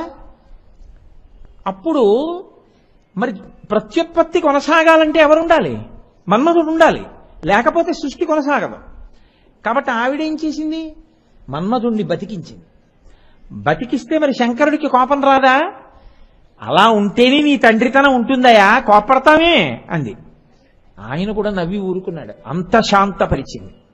అంటే ఇప్పుడు శంకరుణ్ణి అందించగలిగినది, శంకరుడికి సర్ది చెప్పగలిగింది, శంకరానుగ్రహాన్ని ప్రసరింపచెయ్యగలిగినది తానని నిరూపించుకుని ఈ సృష్టి కొనసాగడానికి వీలుగా మన్మధుడికి శరీరం లేకుండా ఉండేటట్టుగా అనుగ్రహించింది. శరీరం కూడా ఇచ్చేసింది అనుకోండి, అంటే నేను కాల్చేసేవాడిని, నువ్వు బతికించేసేవాడి దానివా అంటాడు కదా. అందుని భర్త మళ్ళీ ఖేదపడకూడదు. ఆవిడ పాతివ్రత్యం అది. అందుకని ఆవిడేం చేసి చూడండి, ఎంత జాగ్రత్తగా తీసుకొస్తోందో చూడండి ఆవిడ సృష్టిని. ఒకసారి సృష్టి జరిగిపోయి భర్త కోపం వచ్చింది అనుకోండి, అంటే నేను కాల్చేశాను, నువ్వు పుట్టిస్తావన్నమాట, మళ్ళీ శరీరం ఇస్తావన్నమాట. ఇదా నీ పాతివ్రత్యం, ఇదా నా పట్ల నీకున్నటువంటి ప్రేమ అన్నాడు అనుకోండి శంకరుడు. ఎలా? అందుకని ఆవిడ శరీరం ఇవ్వలేదు మన్మధుడికి. నీకు శరీరం ఉండదు. శరీరం ఉంటే సంతోషం ఎవరికి? రతీదేవికి. ఆయన భార్యకి ఆయన కనపడితే సంతోషం. నీకు నాకు మన్మధుడు కనపడితే సంతోషం ఏమిటి, కనపడకపోతే సంతోషం ఏమిటి? కావలసింది ఏమిటంటే ఆయన బాణాలు పడుతుంటే కాలు సృష్టి నడుస్తూ ఉంటుంది. కనపడి వేస్తే ఎంత, కనపడకపోతే వేస్తే ఎంత, రెండింటి వల్ల ఫలితం ఒకటేగా. కాబట్టి మిగిలిన వాళ్ళకి కనపడవు, ఒక్క రతీదేవికి కనపడుతూ ఉంటాం. ఇప్పుడు రతీదేవి సంతోషించింది, పరమశివుడు సంతోషించాడు. నేను కాల్చేశాను, ఆవిడ ఇవ్వలేదుగా శరీరాన్ని, కానీ సృష్టి కొనసాగాలిగా. కాబట్టి మరి ఇవ్వాలి కదా, కాముడు లేకపోతే ఎలా సృష్టి? కాబట్టి అనుగ్రహించింది, సంతోషించాడు ఆవిడ దూరదృష్టికి. ఇప్పుడు భర్త యొక్క అనురాగాన్ని పొందింది, కాముణ్ణి బతికించింది, సృష్టి జరిగేటట్టు చేసింది. చేసి అంబికయ్యి ఈ లోకములన్నిటినీ ఆవిడ సృజించి ఈ పరంపర కొనసాగేటట్టు చేస్తోంది మాతృత్వం ఇస్తూ. కాబట్టి ఆవిడ అంబిక, ఆయన నాథ, అంబికానాథ, అందుకుని తల్లిదండ్రులు అయ్యారు. అయితే ఇక్కడ ఒక చమత్కారం వస్తుంది. మరి పోషణ, ప్రతి తల్లి కడుపులో బసవ పురాణంలో పాల్కురికి సోమనాథుడు అంటాడు, మొగ్గ ఉంటుంది. ఓ మల్లె మొగ్గ ఉందనుకోండి, ఇంత చిన్ని మల్లె మొగ్గ వస్తుంది మొదట. ఆ చిన్ని మల్లె మొగ్గని మీరు సువాసన మల్లె మొగ్గలో ఉండాలి కదా అని చెప్పి మీరు ఇలా తుంపేసి బాగా రెక్కలు విప్పేసి చిన్న మల్లె మొగ్గలో వాసన చూశారనుకోండి, పసరిక కంపు ఉంటుంది, సువాసన ఉండదు. ఆ మల్లె మొగ్గే ఇంకొక వారం రోజులు పోయిన తర్వాత సాయంకాలం తనే విచ్చుకుందనుకోండి, మీరెళ్ళి వాసన చూడక్కర్లేదు, మీరు మేడెక్కుతుంటే వాసన వస్తుంది. ఇతపూర్వం మల్లె మొగ్గలో లేని సువాసన వారం రోజుల తర్వాత విచ్చుకున్న మల్లె పువ్వులోకి వచ్చినట్టు, కన్నెపిల్లగా ఉన్నప్పుడు వెళ్ళి ఎవరైనా సరే పొద్దున నీకు పిల్లలు పుట్టినప్పుడు తెలిసి వస్తుంది లేవే అంటే, ఊరుకో నాకు పిల్లలేమిటి అంటుంది. నిజంగా తన కడుపున ఇలా పిల్లాడో పిల్లో పుట్టింది అనేటప్పటికీ విచ్చుకున్న మల్లె పువ్వులో సువాసనలా, నా మాటలు కావు, పాల్కురికి సోమనాథుడి మాటలు చెప్తున్నాను నేను. విచ్చుకున్న మల్లె పువ్వులోని సువాసనలా ఆమెలో పాలు స్రవిస్తాయి. అది అమ్మవారు. ఆ తల్లి అనుగ్రహమే సృష్టి నిలబడేటట్టు, సృష్టి పెరిగేటట్టు చేస్తోంది. ఇలా చెయ్యగలిగిన సమర్థురాలు ఆవిడ. ఆవిడ పోషణ భారం కూడా అలాగే స్వీకరిస్తుంది. సమస్త ప్రపంచానికి ఆవిడే పోషిస్తుంది. ఎలా పోషిస్తుంది? ఆహారము ఏర్పడడానికి కారణం ఏమిటో తెలుసా అండి? కేవలము సూర్యుడు చంద్రుడు, వాళ్ళిద్దరి వల్లే ఆహారం వస్తుంది. పచనము అగ్నిహోత్రం వల్ల అవుతుంది. ఒకవేళ పచనం చేసే ఆహారం మీకు దొరకకపోయినా ఒక్కొక్కసారి వండుకోవడానికి అవకాశం లేదు. 0 డిగ్రీల కన్నా కూడా తగ్గిపోయింది ఉష్ణోగ్రత, మీకు పొయ్యి కూడా వెలగదు, కానీ బ్రతకవచ్చు. ఎలా బ్రతకవచ్చు? ఓ యాపిల్ పండు తినేసి బతికేయచ్చు, కాసిన్ని పాలు తాగి బతికేసేయచ్చు, ఇన్ని వేరుశనగ గింజలు తిని బతకచ్చు, 4 బాదం పప్పులు తిని బతకచ్చు. అగ్నిహోత్రంతో పచనం చేసిన పదార్థం దొరకనప్పుడు కూడా బతకచ్చు. కానీ సూర్యచంద్రులు లేకపోతే మాత్రం ఆహారం లేదు. ఎందుకో తెలుసా అండి? సమస్తమైన వృక్షములు కిరణజన్య సంయోగ క్రియతోటే ఆహారాన్ని తయారు చేస్తాయి. ఆకులు, కాయలు, పళ్ళు అన్నీ. ఇవన్నీ సూర్యుడి వల్లే వస్తాయి. సూర్యుడు తయారు చేసిన ఆహారంలోనే వ్యాధి కూడా వస్తుంది. మీరు తినకూడనిది తిన్నారనుకోండి, వ్యాధి వస్తుంది. లోపల శరీరం దాన్ని అంగీకరించకపోతే ఇప్పుడు ఆ వ్యాధిని తగ్గించేది ఎక్కడి నుంచి వస్తుంది? చంద్రుడి యొక్క కిరణములలోంచి ఓషధులు ప్రకాశిస్తాయి. ఆ ఓషధి తింటే వ్యాధి ఉపశమిస్తుంది. కాబట్టి ఇప్పుడు సూర్యచంద్రుల వలన ఈ జగత్తంతా బతుకుతోంది. సూర్యచంద్రులిద్దరినీ అమ్మవారు తాటంకయుగళీభూత తపనోడుపమండల చివి తాటంకములుగా పెట్టుకుని ఈ లోకాన్నంతటినీ ఆవిడ పోషిస్తోంది. ఆవిడ పోషకకర్త కాదు. ఆమెని నమ్ముకున్నటువంటి పరమభక్తులైన వారికి అన్నానికి లోటు రాకుండా ఆవిడ కంటిని రెప్ప కాపాడినట్టు కాపాడుతూ ఉంటుంది. నేను మీకు ఒక ఉదాహరణ చెప్పాలి అంటే, అందుకే అమ్మవారి యొక్క స్వరూపాల్లో అన్నపూర్ణేశ్వరి అవతారం అత్యంత ప్రాముఖ్యతతో కూడుకున్నది. కావ్యకంఠ గణపతి ముని అని ఒక మహానుభావుడు ఉండేవారు. దక్షిణ దేశంలో భగవాన్ రమణుల యొక్క అంతేవాసి. ఆ కావ్యకంఠ గణపతి మునికి ఒక తమ్ముడు ఉండేవాడు. ఆ తమ్ముడు ఈయన కలిసి అరుణాచలం వెళ్ళారు. ఒకసారి అరుణాచలం వెడితే ఆ రోజు ఏకాదశి దేవి నవరాత్రుల్లో రాత్రి అయింది. ఈయన దగ్గర చిల్లిగవ్వ లేదు. ఆ తమ్ముడేమో అన్నయ్య ఆకలి, అన్నయ్య ఆకలి, అన్నయ్య ఆకలి అని గొడవ. బ్రాహ్మణ వీధిలోకి వెళ్ళి కనపడ్డ ప్రతి ఇంటి ముందు నిలబడి, అమ్మా తమ్ముడు ఏడుస్తున్నాడమ్మా, కొంచెం అన్నం పెట్టండి అమ్మా అని అరుస్తున్నారు కావ్యకంఠ గణపతి ముని. అందరూ అన్నారు, అన్నం లేదయా ఇవాళ ఏకాదశి ఉపవాసం అన్నారు. వీడి ఎంత ఏకాదశి అయితే మాత్రం పిల్లలకైనా అన్నం వండుకున్న వాళ్ళు లేరా అనుకుంటూ ఆయన ఇంకా తమ్ముడు ఏడుపు చూడలేక భగవంతుణ్ణి ప్రార్థన చేస్తూ అమ్మవారిని ఒక శ్లోకం చదివారు. చదువుతూ వెళ్ళిపోతున్నారు. ఆ అరుగు మీద పడుకున్న బ్రాహ్మణుడు గభాలను లేచి అన్నాడు, ఏమండి మీరు అన్నం కోసం తిరుగుతున్నారా అన్నాడు. అవును అన్నారు ఆయన. అయ్యా ఎంత అదృష్టం, నా భార్యకి ఒక వ్రతం ఉంది, ఏకాదశి నాడు నోము చేసి సాయంకాలం 2 బ్రాహ్మణులకి ఔపోసన వడ్డిస్తుంది. ఎవ్వరూ దొరకలేదు, యాత్రికులు కూడా దొరకలేదు. ఇవాళ ఆఖరికి మా ఆవిడికి అన్నం లేదు, నాకు అన్నం లేదు, అన్నీ వండుకుని ఇలా పడుకున్నాం, రెండని లోపలికి తీసుకెళ్ళాడు. అమ్మయ్యా అని కావ్యకంఠ గణపతి మునికి ఏకాదశి వ్రతం ఉండేది, ఆయన భోజనం చేసేవారు కాదు. 2 ఉంటే తప్ప ఆవిడికి నోము సిద్ధించదని ఆయన కూడా స్నానం చేసి మడిబట్ట కట్టుకుని భోజనానికి కూర్చున్నారు. ఆవిడ పార్వతీదేవి నడిచొచ్చినట్టుగా నడిచొచ్చి ఆనాడు కాశీపట్టణంలో వ్యాస మహర్షికి అన్నపూర్ణమ్మ అన్నం పెట్టినట్టు అన్నం పెట్టింది. చక్కగా 2 కడుపు నిండా అన్నం తినేశారు. ఆవిడ కొంత ద్రవ్యాన్ని పెట్టి తాంబూలం ఇచ్చింది. ఈ తాంబూలాలు తీసుకుని 2 కడుపు నిండా భోజనం చేసి అమ్మయ్యా అని, అమ్మ భుక్తాయాసం ఎక్కడికి వెళ్ళలేం, అరుగు మీద పడుకుంటా ఉన్నారు. పడుకోండి. 2 బట్టల మూటలు తల కింద పెట్టుకుని పడుకుని నిద్రపోయారు. మరునాడు తెల్లవారుజామున 2కి ఒక్కసారి తెలివి వచ్చింది. 2 లేచి నిన్న రాత్రి మనకి అన్నం పెట్టిన అమ్మకు నమస్కారం చేసుకుందాం, మహా తెల్ల అన్నం పెట్టిందని చూశారు. ఆ ఇల్లు లేదు. వాళ్ళు 2 పడుకున్న అరుగు అక్కడే ఉంది. వాళ్ళకి రాత్రి ఆవిడ ఇచ్చినటువంటి తాంబూలాలు అందులో డబ్బు ఉంది. ఇల్లు లేదు, ఇల్లుకు బదులుగా వినాయకుడి గుడి ఉంది. వాళ్ళ గుడి అరుగు మీద పడుకున్నారు. కావ్యకంఠ గణపతి ముని జీవితంలో యథార్థంగా జరిగింది అరుణాచలంలో ఈ సంఘటన. అలాగే ఆయనకి వేరొక పర్యాయం తమ్ముడికి అన్నం పెట్టడానికి కూడా ఏమీ లేక ఆయన బాధపడుతున్న రోజుల్లో ఆయన ఇంకా ఎవ్వరిని అడగలేక ఆ దారిద్ర్యానికి బాధపడి తమ్ముడి ఆకలి చూడలేక ప్రతిరోజు హరస్తుతి అని ఒక శ్లోకం రాసుకుని అరుణాచలంలో అరుణాచలేశ్వరుడి దేవాలయం ముందు నిలబడి శ్లోకం చెప్పేవారు. చెప్పి కళ్ళమ్మని నీళ్లు పెట్టుకుని వెళ్ళిపోతుండేవారు. ఈ కృత్తికా నక్షత్రం కార్తీక పౌర్ణమి వస్తోంది, ఇంకొక 2 రోజుల్లో పౌర్ణమి వస్తుందనగా ఆయన ఆ హరస్తుతి పూర్తి చేశారు. హరస్తుతి శ్లోకాలన్నీ చదువుతున్నాను అని చెప్పారు. గుళ్ళో శ్రీమంతులు, బ్రాహ్మణులు, సంస్కృత పండితులు అందరూ వచ్చారు. ఆయన అన్నం పెట్టు శంకర అని ఏడుస్తూ శ్లోకాలు చదువుతున్నారు. ఆ శ్లోకాలు విని అర్థం కాని వాళ్ళు కూడా ఎందుకో ఏడిచేశారు ఆ రోజున అరుణాచలంలో. అంత ఆర్తితో చదివారు ఆయన హరస్తుతి. ఆశ్చర్యం ఏమిటో తెలుసా అండి, అరుణాచలంలో ఉన్న శ్రీమంతులందరూ కావ్యకంఠ గణపతి మునికి క్షమార్పణ చెప్పి, మీ వంటి మహానుభావుడికి అన్నం దొరక్క బాధపడ్డం మాకు చాలా బాధగా ఉంది, మేము ఎందుకు ఇన్నాళ్ళు చూడలేదో తెలీదు, మిమ్మల్ని ఉత్తరక్షణం అరుణాచల సంస్కృత పాఠశాలలో ఉపాధ్యాయుడిగా పదవిలో నియమిస్తున్నాం, మీకు ఇంత జీతం ఇస్తున్నాం, మీరు ఇక్కడే ఉండండి అన్నారు. తీరిపోయిందంటే ఆయన కష్టం. అమ్మవారు సమస్త జీవులకు అన్నం పెడుతుంది. అన్నం పెట్టడం అంటే అలా ఇలా ఉండదండి. కేరళలో ఇప్పటికీ అన్నపూర్ణి ఆలయం ఒకటి ఉంది. ఆ ఆలయం దగ్గరికి పోలీసులు వెళ్ళరు, అది విచిత్రం. ఎందుకని అంటే రాత్రి 9-9:30 వరకు వచ్చిన వాళ్ళందరికీ అన్నాలు పెట్టేసి మిగిలినటువంటి పదార్థాలు పప్పు, కూర, పచ్చడి, పులుసు, పులిహార, చక్కెర పొంగలి, లడ్లు అన్నీ పట్టుకుని గంగాళాలతో దేవాలయానికి ఇంచుమించుగా 1 మైలు దూరంలో ఉన్నటువంటి పెద్ద పెద్ద పొదల దగ్గరికి తీసుకెళ్లి ఆ పొదల్లో ఈ పదార్థాలన్నీ పెట్టి వచ్చేస్తారు అర్చకులు.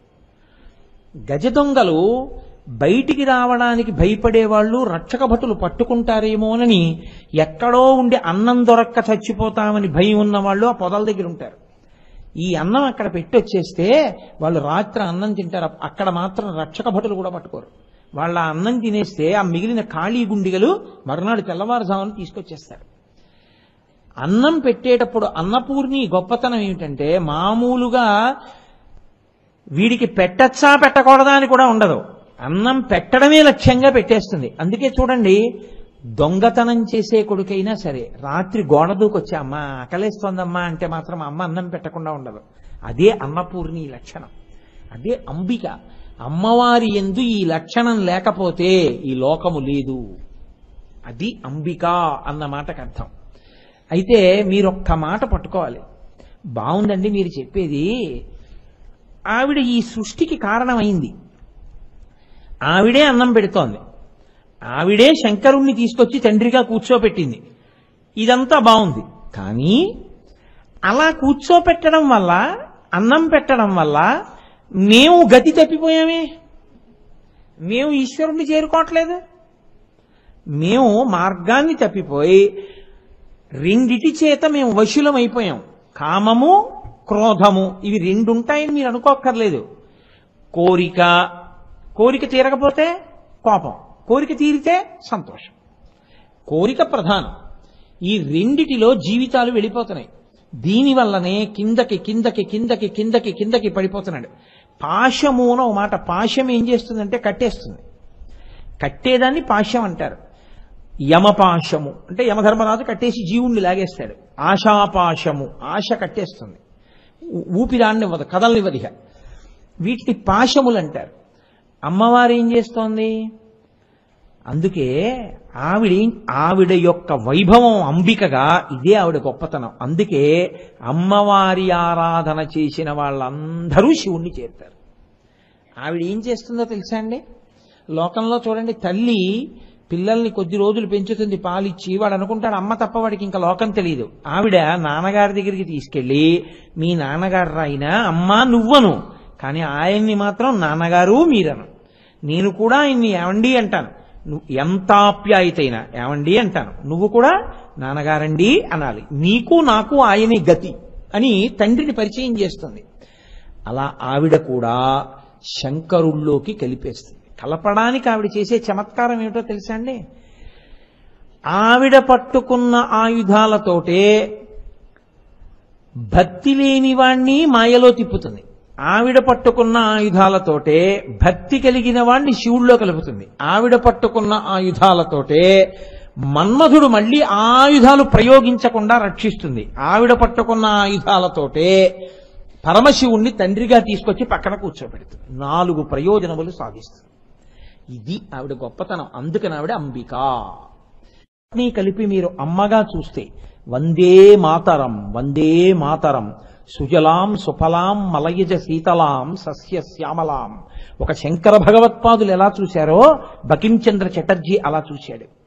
భారతదేశాన్ని మట్టిగా చూడలేదు. వందే మాతరం, అమ్మా నమస్కారం, అమ్మా నమస్కారం. భరత మాతగా చూసి ప్రస్తుతి చేశాడు ఆయన. అది ఋషి హృదయం. అలా శంకర భగవత్పాదులు సౌందర్యలహరిలో చెప్తున్నారు, అమ్మగా మీరు చూడాలంటే అంటే అందుకే ఆవిడ అక్కడ విడుదల కూడా చేస్తుంది. కాంచి, కాంచి అంటే మొల నూలు. వడ్డాణం ఎక్కడ పెట్టుకుంటారు? ఇక్కడ పెట్టుకుంటారు. వడ్డాణానికి కింద భాగంలో నాభి ఉంటుంది, బొడ్డు ఉంటుంది. నాభికి కొంచెం పైన వడ్డాణం ఉంటుంది. దానికి గంటలు లేకపోతే మేఖల అంటారు. ఎందుకంటే పురుషుడు కూడా పెట్టుకుంటాడు. ఇప్పుడంటే పెట్టుకోవట్లేదు, కానీ ఈశ్వరుడు మహారాజులు వడ్డాణం పెట్టుకుంటారు. దాన్ని మేఖల అంటారు. చిరుగంటలుంటే ఆడవాళ్ళు పెట్టుకుంటారు. దాన్ని కొణత్కాంచీదామా అన్నారు శంకరాచార్యుల వారు. చిన్ని చిన్ని చిరుగంటలతో ఉంటుంది. నడుస్తుంటే కాలి మంజీరముల యొక్క ధ్వని, ఆవిడ పెట్టుకున్న వడ్డాణములకు ఉన్నటువంటి చిరుగంటల ధ్వని, ఆవిడ చేతులకు వేసుకున్నటువంటి గాజుల ధ్వని కలిసి ఒక కొత్త సవ్వడొస్తూ ఉంటుందిట. ఆ ధ్వని హంసలకి పాఠం నేర్పుతున్నట్టుగా ఉంటుందిట.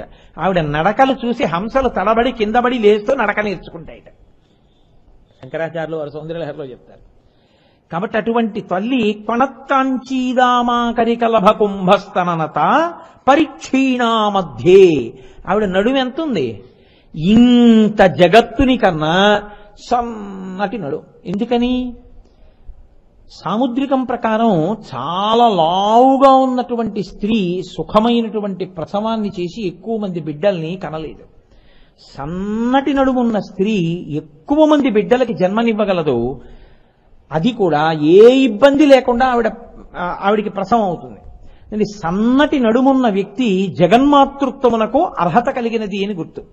కాబట్టి పరీక్షీణా మధ్యే సన్నటి నడుమున్నదాన లక్షరోమలతాధారతా సమున్నేయ మధ్యమ అంటారు శంకరాచార్యుల వారు లలితా సహస్రనామ స్తోత్రంలో. వ్యాసుల వారు, నాకు ఎప్పుడా శంకరులు శంకరులు శంకరులు వచ్చేస్తాం, వ్యాసుల వారు.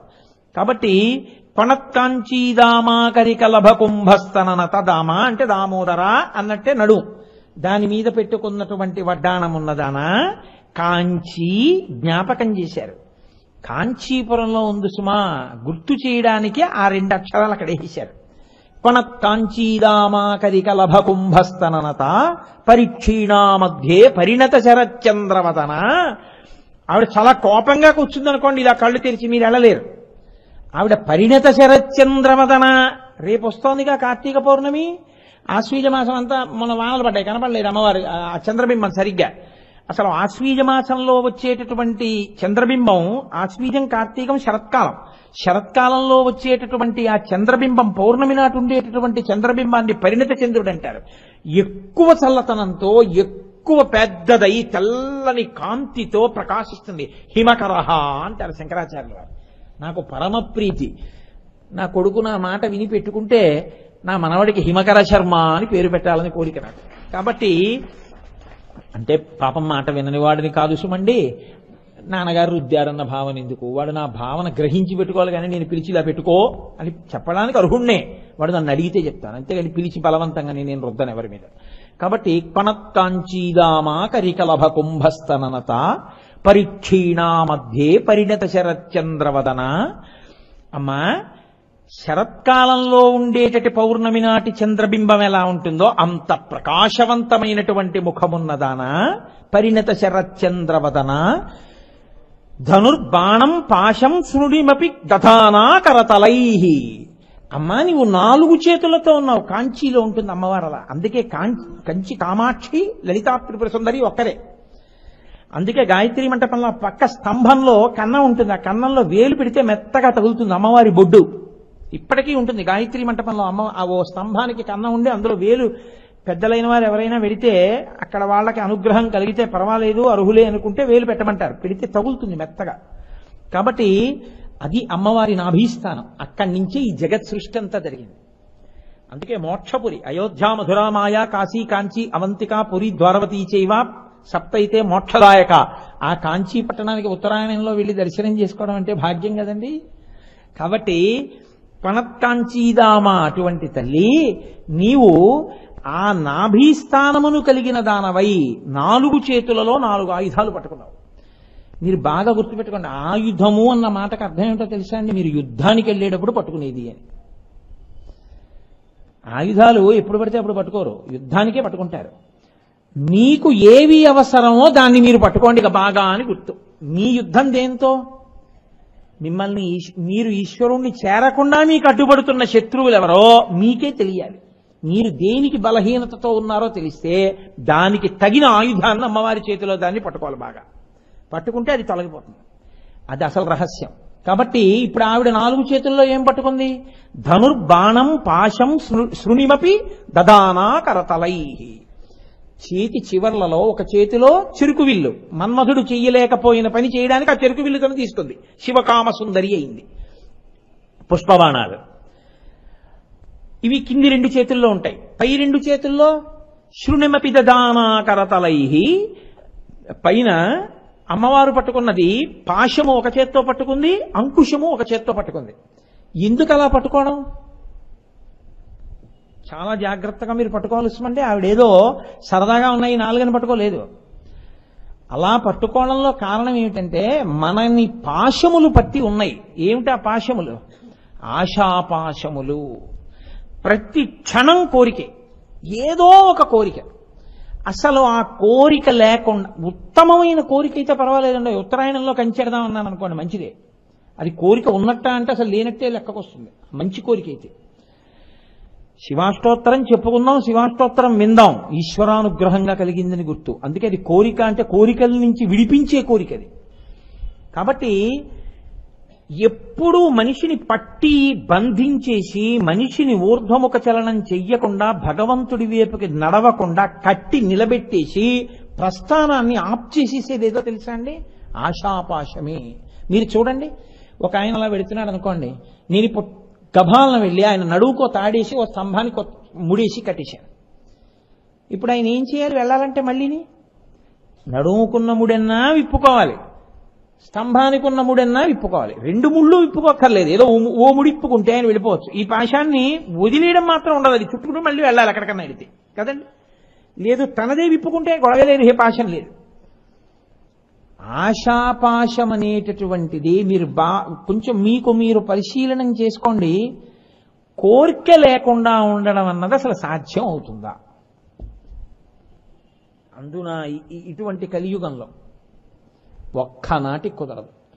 ప్రతి క్షణం అలా వచ్చి పడిపోతూనే ఉంటాయి కోరికలు. లోపల నుంచి మనసు నిప్పు రవ్వలు వస్తాయి చూడండి, బాగా మండుతున్నప్పుడు మీరు వెళ్ళి ఓ ఇనప సాధనం పెట్టి పొయ్యిలో ఇలా పొడిచారనుకోండి, రవ్వలు రేగుతాయి. అలా మనసు ఏం చేస్తుందంటే రవ్వలు రేపుతుంది. ఎప్పుడూ కోరికే, ఎప్పుడూ కోరికే, ఏదో ఒక కోరిక. ఆ కోరికలలో తిరుగుతూ ఉంటాడు. ఈ కోరికల యందు బంధింపబడితే ఈశ్వరుడి వైపుకి కదలది. నేను ఈ పాశములు కట్టేస్తాయి. పాశాలు కడితే వచ్చే లక్షణం ఏమిటో తెలుసా అండి? ఆ కోరిక తీరిందా సంతోషిస్తాడు, కోరిక తీరలేదా కోపడతాడు. దానికి కారణం వెతుకుతాడు. ఎవరి వల్ల తీరలేదు అంటాడు, ఎవరి మీదో చూపించాలి ఆ కారణం. ఆయన మీద తిరగబడతాడు, నీ వల్లే జరగలేదంటాడు. జరగలేదని ఆయన మీద కక్ష పెట్టుకుంటాడు. ఇప్పుడు ఈ రెండిటి వల్ల వచ్చే ప్రయోజనం కూడా ఒకటే. ఏమిటంటే కోపం వల్ల ఈశ్వరుడి వైపుకి వెళ్ళాడు, కామం అంటే కోరికల వల్ల ఆశ వల్ల ఈశ్వరుడి వైపుకి వెళ్ళాడు. అమ్మవారి పాదాలు పట్టుకుంటే ఆవిడేం చేస్తుందో తెలుసా అండి? మీరు కోరికలు విప్పుకోక్కర్లేదు, మీరు మీ కోపాన్ని చల్లార్చుకోక్కర్లేదు. మీరు అమ్మవారి పాదాలోటి గట్టిగా పట్టుకున్నారనుకోండి, ఆవిడేం చేస్తుందంటే అమ్మా నువ్వే రక్షించమ్మా, నువ్వే రక్షించమ్మా, నువ్వే రక్షించమ్మా అని కామాక్షి కామాక్షి కామాక్షి అంటూనే ఉన్నారనుకోండి, ఆవిడేం చేస్తుందంటే కట్టు మీద కట్టేస్తుంది. ఆవిడేం చేస్తుందంటే ఈ తాడు తీసి విసురుతుంది. ఇలాగా విసిరి ఉచ్చంటారు, జంతువులకి ఉచ్చేసి లాగుతారు, అలా ఉచ్చేసి లాగుతుంది. ఇప్పుడు మీరు బాగా గుర్తుపెట్టుకోండి, ఎవరు ఉచ్చేసి లాగారో అటువైపు కెడతారా ఇంకోవైపు కెడతారా? ఎవరు ఉచ్చేసి లాగారో వాళ్ళ వైపుకే పెడతారు కదండి.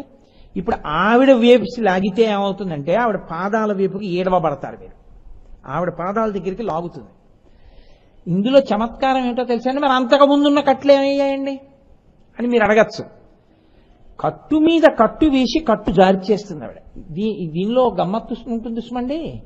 మీరు ఎప్పుడైనా చూశారో లేదో, పల్లెటూళ్ళల్లో ఒక లక్షణం ఉంటుంది. ఆడవాళ్ళు మగవాళ్ళు గడ్డి కోసేసుకుని గడ్డి తల మీద పెట్టుకుని వెళ్ళిపోతూ ఉంటారు. ఆడవాళ్ళు ఏం చేస్తారంటే పొయ్యిలు ఇళ్లలో దాంట్లోకి ఎండు చిటుకులు కావాలి. వాళ్ళు ఏం చేస్తారంటే ఆ కనపడ్డ పుల్లలన్నీ ఏరి సమానంగా విరిచేసుకుంటారు. ఆ పుల్ల ముక్కలన్నీ విరుచుకుని అవి జారి పడిపోతాయేమోనని రెండు వైపులా కూడా కట్టు కడతారు. గట్టిగా కట్టు కట్టి దాన్ని తల మీద చుట్టకుదురు పెట్టుకుని, చుట్టకుదురు మీద ఈ పుల్లల మూట పెట్టుకుని ఒక మేకనో గొర్రెనో దేన్నో చేత్తో పట్టుకుని వాళ్ళ ఇంటికి వెళ్ళిపోతారు. ఆ వెనక భర్త గడ్డి మోపు ఆవు అవన్నీ పట్టుకుని ఆయన వస్తాడు. ఈవిడ ఇంటికి వెళ్ళి ఏం చేస్తుందంటే కింద పడేస్తుంది ఆ మోపు. రేపొద్దున పుల్లలు తీసి పొయ్యిలో పెట్టాలంటే మోపంతా పెట్టదుగా, ఒక్కొక్క పుల్ల కావాలి. అందుకని ఈ తాడు ముడి విప్పి లాగుదామంటే ఆ పుల్లలకి ఇలా ముచ్చుకెల్లా ఉంటాయి, అవి అడ్డుకుంటాయి, రావు. అప్పుడు ఏం చేస్తారో తెలుసా అండి పల్లెటూరు వాళ్ళు? ఈ చుట్టకుదురు తల మీద తీసి దులుపుతారు. దులిపి దీన్ని తువ్వాల్ని ఆ మూటకి, ఆ పుల్లల మూట కింద నుంచి పెట్టి ముడేరీసారి వేయకుండా దాన్ని బాగా బిగిస్తారు. బిగించి పట్టుకుని పిల్లల్ని పిలిచి ఒరే ఆ తాళ్ళలాగే అంటారు. దీంతో గట్టిగా పట్టుకుంటే ఈ వేసిన కట్టు వదిలిపోతుంది. వాడు ఏం చేస్తారంటే ఇక ముడి విట్టలేదుగా ఇలా వెనక్కి లాగేస్తాడు, అది ఊడిపోతుంది. మళ్ళీ ఆ తువ్వాలు ఇటు జరిపి మళ్ళీ దాన్ని గట్టిగా ఇటు పట్టుకుని ఇది కూడా లాగే అంటారు, ఇది లాగేస్తారు. ఇప్పుడు ఈ తువ్వాలు తీసేస్తారు, పుల్లలు ఏమయ్యాయి? పడిపోయాయి. అది కట్టు మీద కట్టేయడం అంటే. ఇన్ని కట్లు జార్చేస్తుంది ఆవిడ తన కట్టేసి. అంటే ఇప్పుడు పూర్వంలా తిరగడాన్ని ఇంక సంసారంలో అని మీరు అనుకోకండి, చక్కగా ఉంటాడు. కానీ ఎలా ఉంటాడో తెలుసా? అన్నీ అమ్మవారి అనుగ్రహం అంటుంటాడు. ప్రతిదీ ఆయనకి ఏమిటా అంటే అమ్మవారి అనుగ్రహం. పరమాచార్య స్వామి వారికి జ్వరం వచ్చింది సార్, 103 జ్వరం. ఆయన అన్నారు, బా ఎంత కాలానికి అనుగ్రహం, పంచాగ్నిహోత్ర తపస్సు చేయాలని కోరుకుంది నాకు. 4 పక్కల అగ్నిహోత్రంలో వేడిగా ఒంటి నిండా ఇప్పుడు సూర్యుడిని చూస్తూ కాసేపు నేను జపం చేస్తానని వెళ్ళి కూర్చొని జపం చేశారు ఆయన. అలా ఉంటుంది. జ్వరం కూడా అనుగ్రహమైన వాడిని మీరేం చేస్తారు? ఇంకా ఆ స్థితికి వెళ్ళిపోతారు. అన్నీ పరదేవతానుగ్రహం, అన్నీ పరదేవతానుగ్రహం, అన్నీ పరదేవతానుగ్రహం. వాళ్ళకి ఇంకేం ఉండదు. అన్ని కట్లు జారిపోతాయి. ఇప్పుడు అమ్మవారే అన్నీ చూసుకుంటుంది. ఇప్పుడు ఆవిడేం చేస్తుందో తెలుసా అండి? ఆ భక్తి పాశం వేసి తన పాదముల దగ్గరికి లాగి ధనుర్బాణం పాశం శృణిమపి దధానా కరతలైహి. అంకుశం ఏనుగు యొక్క కుంభస్థలాన్ని పొడుస్తారు. మీరు అందుకే చూడండి, చాలా జాగ్రత్తగా పట్టుకోవాల్సిన ఈ మాట. మీరు అమ్మవారు పట్టుకునేవి రెండు ఏమిటి పై చేతుల్లో? అంకుశము, పాశము. ఈ రెండు ప్రధానంగా ఎవరిని కట్టడానికి వాడతారో తెలుసా అండి? అంకుశం వైపు నుంచి రండి, ఏనుగుని కడతారు. ఏనుగుని ముందు కట్టేటప్పుడు ఏం చేస్తారంటే మొదట్లో లొంగ తీసుకోవడానికి అంకుశంతో పొడి చేస్తారు మస్తిష్కం మీద. ఆ తల బద్దలైపోయి దానికి పోటు వచ్చేసి ఏం చెప్తే అది వింటుంది. ఆఖరికి ఆ అంకుశాన్ని చూస్తే దానికి భయం. అందుకని ఏం చేస్తుందంటే అంకుశం పట్టుకుని ఆయన ముందు నడుస్తుంటే అది నడిచెళ్తుంది. నడిచెళ్ళి ఆ పాశం పెద్ద ఇంత ఇనప గొలుసు ఉంటుంది, దాని కాలుకు కట్టేసేది. ఆ మావటి వెళ్ళి అక్కడ నిలబడతాడు. నిలబడితే అది ఏం చేస్తుందంటే ఆ రాట దగ్గరికి వెళ్ళి నిలబడి తన తొండంతో ఆ ఇనప గొలుసు తీసి ఇస్తుంది మావటికి. ఇస్తే ఆయన ఏం చేస్తాడంటే దాని కాలుకు కట్టేస్తాడు. మీరు ఎప్పుడైనా చూడండి, ఎప్పుడైనా క్షేత్రాలకు వెళ్ళినప్పుడు చూడండి, మీరు ఏనుగు కాళ్ళ దగ్గర ఆయన కూర్చుంటాడు. ఒరే నన్ను ఇంత పొడి చేస్తున్నాడు కదా, తొక్కి అవతల పారేద్దామని కాలు తీసి తొక్కిన తొండం పెట్టి తిప్పి విసిరిన ఎగిరిపోతాడు మావటి. ఏం చేస్తాడో తెలుసా అండి? అది కదలకుండా ఉండదు ఏనుగు. అందుకని రెండు కాళ్ళకి ఇలా కాలు కదిపితే తగిలేటట్టుగా అంకుశాన్ని అడ్డంగా పెడతాడు. పెట్టి కూర్చుంటాడు. ఇలా కూర్చుని అందరితో మాట్లాడుతూ ఉంటాడు. అదేం చేస్తుందో తెలుసండి? కాలు ఇలా అంది అనుకోండి, అంకుశానికి తగులుతుంది, అది ఇక దాటదు అంకుశాన్ని. అందుకని అంకుశం వెనక్కుండి కదలకుండా ఉండలేక ఆ తొండాన్ని కుంభస్థలాన్ని ఊపుతుంటుంది ఇలాగా. మీరు చూడండి వెంకటాచలం, తిరుత్తని మొదలైన క్షేత్రాల్లో కుంభస్థలాన్ని తొండాన్ని ఊపుతుంది. అంకుశం అక్కడ పెడితే పాశమునకు కట్టబడినట్టు అంకుశమునకు వశమైనట్టు అంత పెద్ద ఏనుగు ఎలా వశమైపోయిందో లోకంలో ఇంకా ఏనుగు కన్నా పెద్ద ప్రాణి లేదు. అంత పెద్దవి, కోరిక కన్నా కోపం కన్నా పెద్దవి మీ దగ్గర ఇంకేం లేవు. మీ దగ్గర ఎంత ఐశ్వర్యం ఉందనుకుంటున్నారో అంతకన్నా ఎక్కువ కోరికలు మీకున్నాయి. లోకంలో మీకు ఎంత సాధన చేశాననుకుంటున్నారో అంతకన్నా ఎక్కువ కోపమే మీ దగ్గర ఉంది.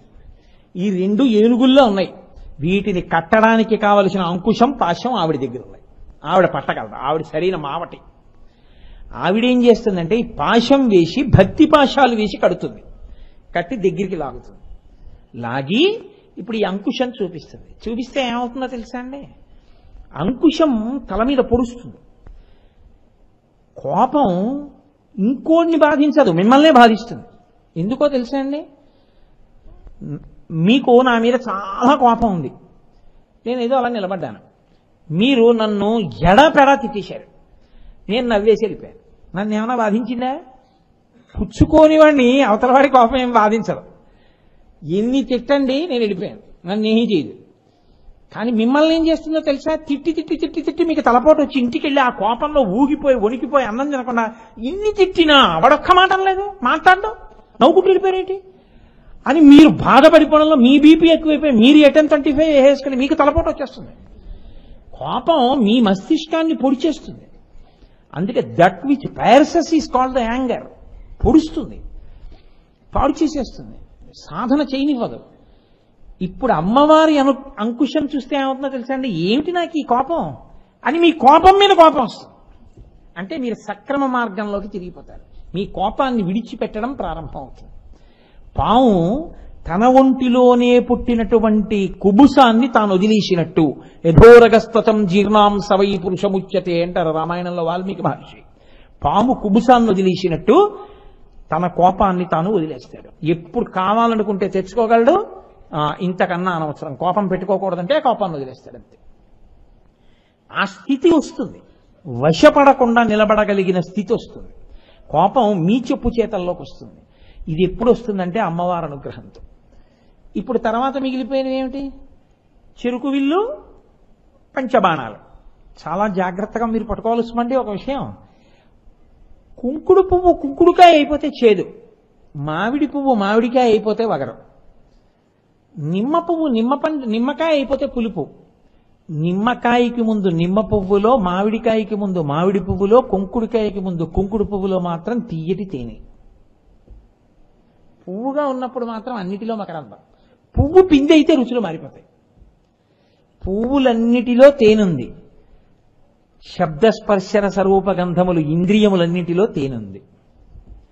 శబ్ద వినడం పిచ్చి, అందుకని వెళ్ళిపోతూ ఏవో పెట్టుకు వింటుంటాడు. అదేదో మంచి మాటలు అయితే పర్వాలేదు, ఏదో పిచ్చి సంగీతం, అర్థం బద్ధం లేని సంగీతం, అక్కర్లేని విషయాలన్నీ వింటుంటాడు. పక్షుల కలకూజితాలు విని సంతోషపడిపోడు, అవన్నీ పెట్టుకుని పొంగిపోతుంటాడు. ఏవో అక్కర్లేని మాటలన్నీ వింటుంటాడు. ఆ మాటలు అవతల వాడిని రెచ్చగొట్టను విన్నను అదే పని. కాబట్టి అది తేనె, పాడవుతాడు. 2 చూపు, ఎప్పుడు ఏదో చూడాలని ఉంటుంది, అవి చూస్తూ ఉంటాడు, సంతోషిస్తూ ఉంటాడు. స్పర్శ, దేన్నో ముట్టుకోవాలని ఉంటుంది, అది ముట్టుకుంటూ ఉంటాడు, సంతోషిస్తూ ఉంటాడు. నాలుక, ఏవో తినాలని ఉంటుంది, అవే మార్చి మార్చి తింటూ ఉంటాడు, సంతోషిస్తూ ఉంటాడు. శబ్ద, అవే మాట్లాడుతూ ఉంటాడు, సంతోషిస్తూ ఉంటాడు. రామరామ అని మాత్రం అండవు, శివశివ అని మాత్రం అండవు.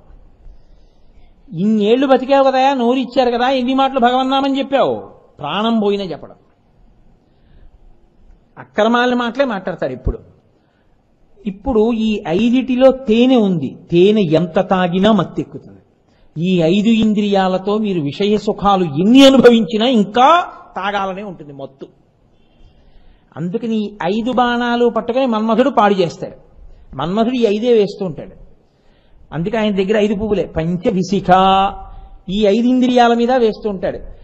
చూడకూడనివి చూడాలని, వినకూడనివి వినాలని, ముట్టుకోకూడనివి ముట్టుకోవాలని, తినకూడనివి తినాలని, తినకూడని సమయంలో తినాలని, తినకూడని రీతిలో తినాలని అనిపిస్తూ ఉంటుంది. ఇది పాడు చేసేస్తుంది, ఆత్మోన్నతిని పాడు చేస్తుంది. ఇప్పుడు అమ్మవారంది నేను పుచ్చుకుంటానని తను పుచ్చుకుంది. పుచ్చుకుంటే శివుడు తండ్రిగా వచ్చి కూర్చున్నాడు. 1. 2, ఇప్పుడు ఈ 5 ఇంద్రియాలు ఏమవుతాయో తెలుసా అండి మీకు? అమ్మవారి చేతిలో 5 పట్టుకొని పాశం వేసి దగ్గరికి లాగితే చూస్తాడు. ఎలా చూస్తాడంటే కామాక్షిగా చూస్తాడు అందరినీ, ఏకాంబరేశ్వరుడిగా చూస్తాడు అందరినీ. అంతటా ఈశ్వరుణ్ణి చూస్తుంటాడు, వింటూ ఉంటాడు. ఎప్పుడూ భగవత్ సంబంధమైన విషయాల్ని వింటుంటాడు. ప్రతి శబ్దంలో, ప్రతి ధ్వనిలో ఈశ్వరానుగ్రహాన్ని చూస్తూ ఉంటాడు. ఎక్కడికో వెడతాడు, నిశ్శబ్దంగా ఉంటుంది. ఆ చెట్ల మీద పక్షులు రకరకాల కోతలు కూస్తుంటాయి. ఇన్ని రకాల పక్షులు, ఇన్ని రకాల ధ్వనులు, ఇవన్నీ ఈశ్వరుడు ఎలా సృజించాడో అసలు. ఒక్క పంచదార పాకం దగ్గర పెట్టుకుని రకరకాల స్వీట్లు తయారు చేసినట్టు ఈ పంచభూతాలని దగ్గర పెట్టుకుని ఇన్ని ఉపాధుల్ని ఎలా సృష్టించాడు రా అని ఎప్పుడూ ఈశ్వరుణ్ణి చూస్తుంటాడు. కర్తవంక చూస్తుంటాడు. కంటి ముందున్న వివిధములకు ఎవడు తయారు చేశాడో వాణ్ణి శ్లాఘిస్తూ ఉంటాడు. ఇది అలవాటవుతుంది. అలవాటైతే చెవి, ఆ నోరు ఈశ్వరుణ్ణి స్తోత్రం చేస్తూ ఉంటుంది. ఎప్పుడు ఈశ్వర సంబంధమైనవి వినాలని ఇష్టపడతాడు. ఈశ్వర సంబంధము కాని మాటల పట్ల ఆగ్రహం చెందుతుంటాడు. ఈశ్వర సంబంధమునందు లుప్తమై అసహ్యంగా భక్తి పాడయ్యే రీతిగా ఏదైనా జరిగితే తాను అంగీకరించలేడు.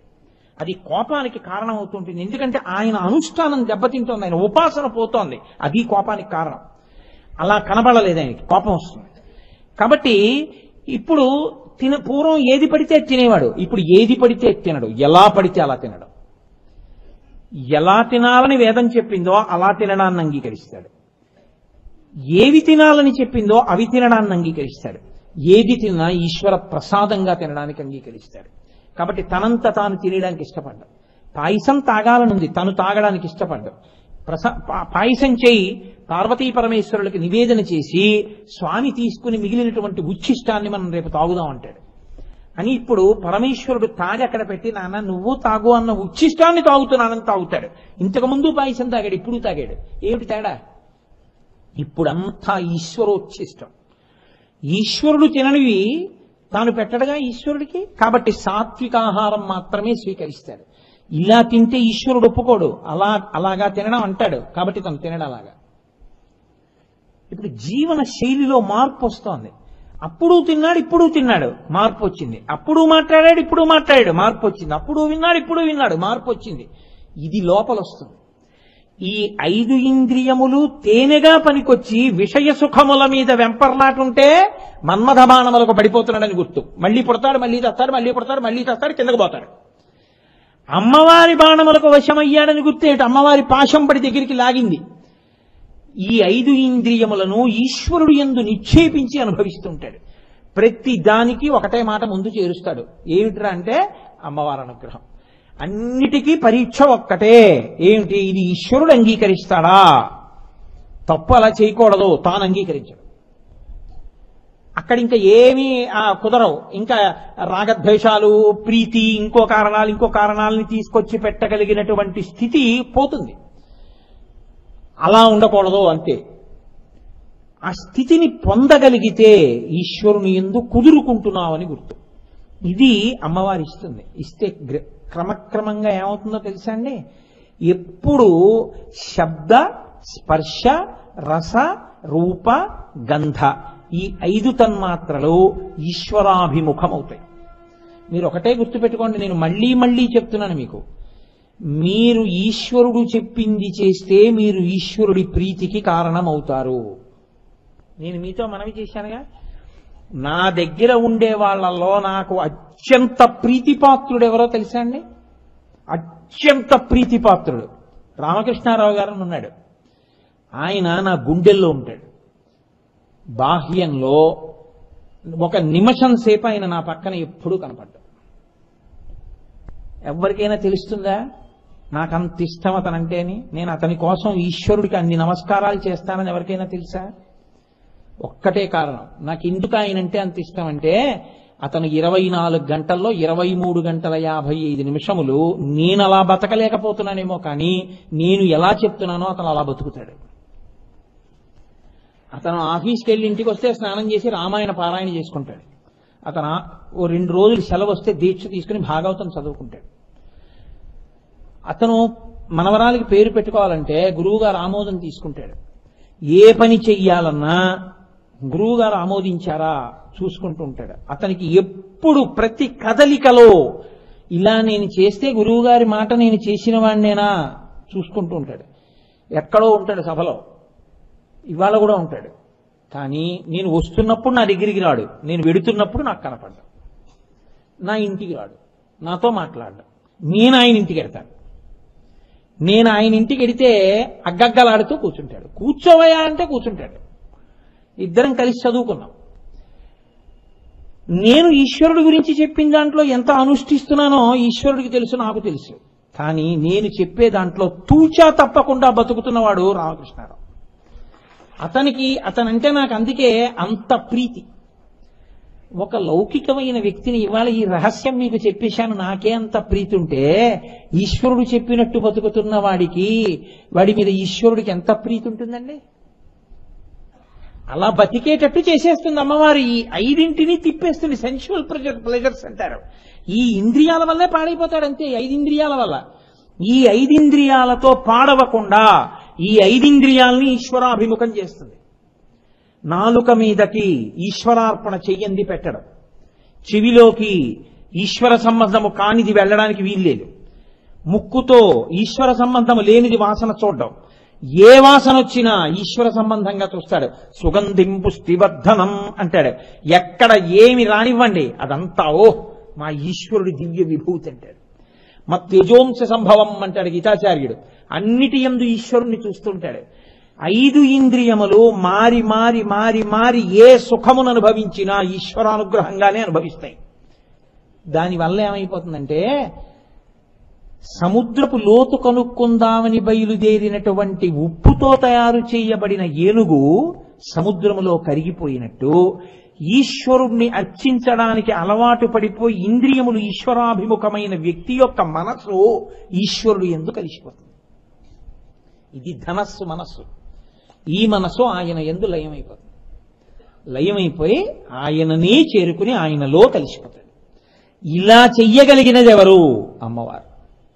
ఆవిడ చేస్తుంది. ఆవిడ దీని యందు ఎంత దూరం వెళ్ళిపోతుందో తెలుసా అండి? అసలు మీరు ఒక్క అడుగు వేయడం మీకు రావాలి. ఒక్క అడుగు వేయడం మీకు వచ్చి మీరు ఆవిడ పాదాలు పట్టుకుంటే మనసులో ఆవిడికి చిత్తశుద్ధితో నమస్కారం చేయడం మీకు వస్తే అంతే, ఆవిడ తన ఆయుధాలని ప్రయోగిస్తుంది. ఇప్పుడు మీరు తెలుసుకోవాలి, నేను ఇంద్రియములకు వశుణ్ణవుతున్నానా? కోపం ఎక్కువ నన్ను బాధ పెడుతోందా? ఎక్కువ పిచ్చి కోరికలు నన్ను బాధ పెడుతున్నాయా? నీకు ఏది బాధ పెడుతోందో మీరు అమ్మవారికి సంబంధించిన ఆ ఆయుధాన్ని స్తోత్రం చేయాలి. మీరు ఏమీ చేయకుండా నాకు ఇదే బాగుంది అన్నారు అనుకోండి, ఆవిడ ఏం చేస్తుందో తెలుసా అండి? మహామాయా విశ్వం భ్రమయసి పరబ్రహ్మ మహిషి, చక్కగా అనుభవించండి. నేనేమి జోలికి రా. శరీరం ఇచ్చాను, బుద్ధి ఇచ్చాను, అనుభవించు నీ ఇష్టం. ఆ కళ్ళతో చూడకూడనివన్నీ చూస్తాడు, చెవులతో వినకూడనివన్నీ వింటాడు, దీంతో ముట్టుకోకూడనివన్నీ ముట్టుకుంటాడు. కానీ ఏ మనస్సుకి వశపడి ఇవన్నింటిలో సుఖం ఉందనుకున్నాడో ఆ శరీరం పడిపోతుందో రోజున. మనసు మాత్రం ఏం చేస్తుందో తెలుసా అండి? ఇంద్రియ శక్తుల్ని పట్టుకుని బయటికి వెళ్ళిపోతుంది. ప్రాణం పోవడం అంటే అదే. బయటికి వెళ్ళిన తర్వాత అమ్మవారు ఏం చేస్తుందంటే, నీకు ఇవన్నీ ఇచ్చి ఇన్ని కదలికలు ఇచ్చినా అక్కర్లేకపోయాంగా మేము, నీకెందుకు ఈ ఉపాధి? ఇప్పుడు ఆ మనసు, ఆ ఇంద్రియాలే, ఆ కళ్ళే, ఆ చెవులే, ఆ నోరే, ఆఖరికి ఏమవుతాయి తెలుసా అండి? ఎప్పుడు ఏది కనపడితే అది తినడమే జీవితంగా వెంపర్లాటతో బతికాడు. ఓ కుక్క కలియబడి తినేసి ఓ కుక్కలా అంటారు, ఓ కుక్క అవుతాడు. ఇంకంతకన్నా నేను దాని గురించి ఉపన్యాసాలు ఎందుకు? దానికి తగిన ఉపాధిలోకి పంపించేస్తున్నాడు. నీ అంత నువ్వు తిరగవలసిన అవసరం ముందు నీది. ఎందుకంటే బుద్ధి నీకు ఇచ్చింది ఆవిడ.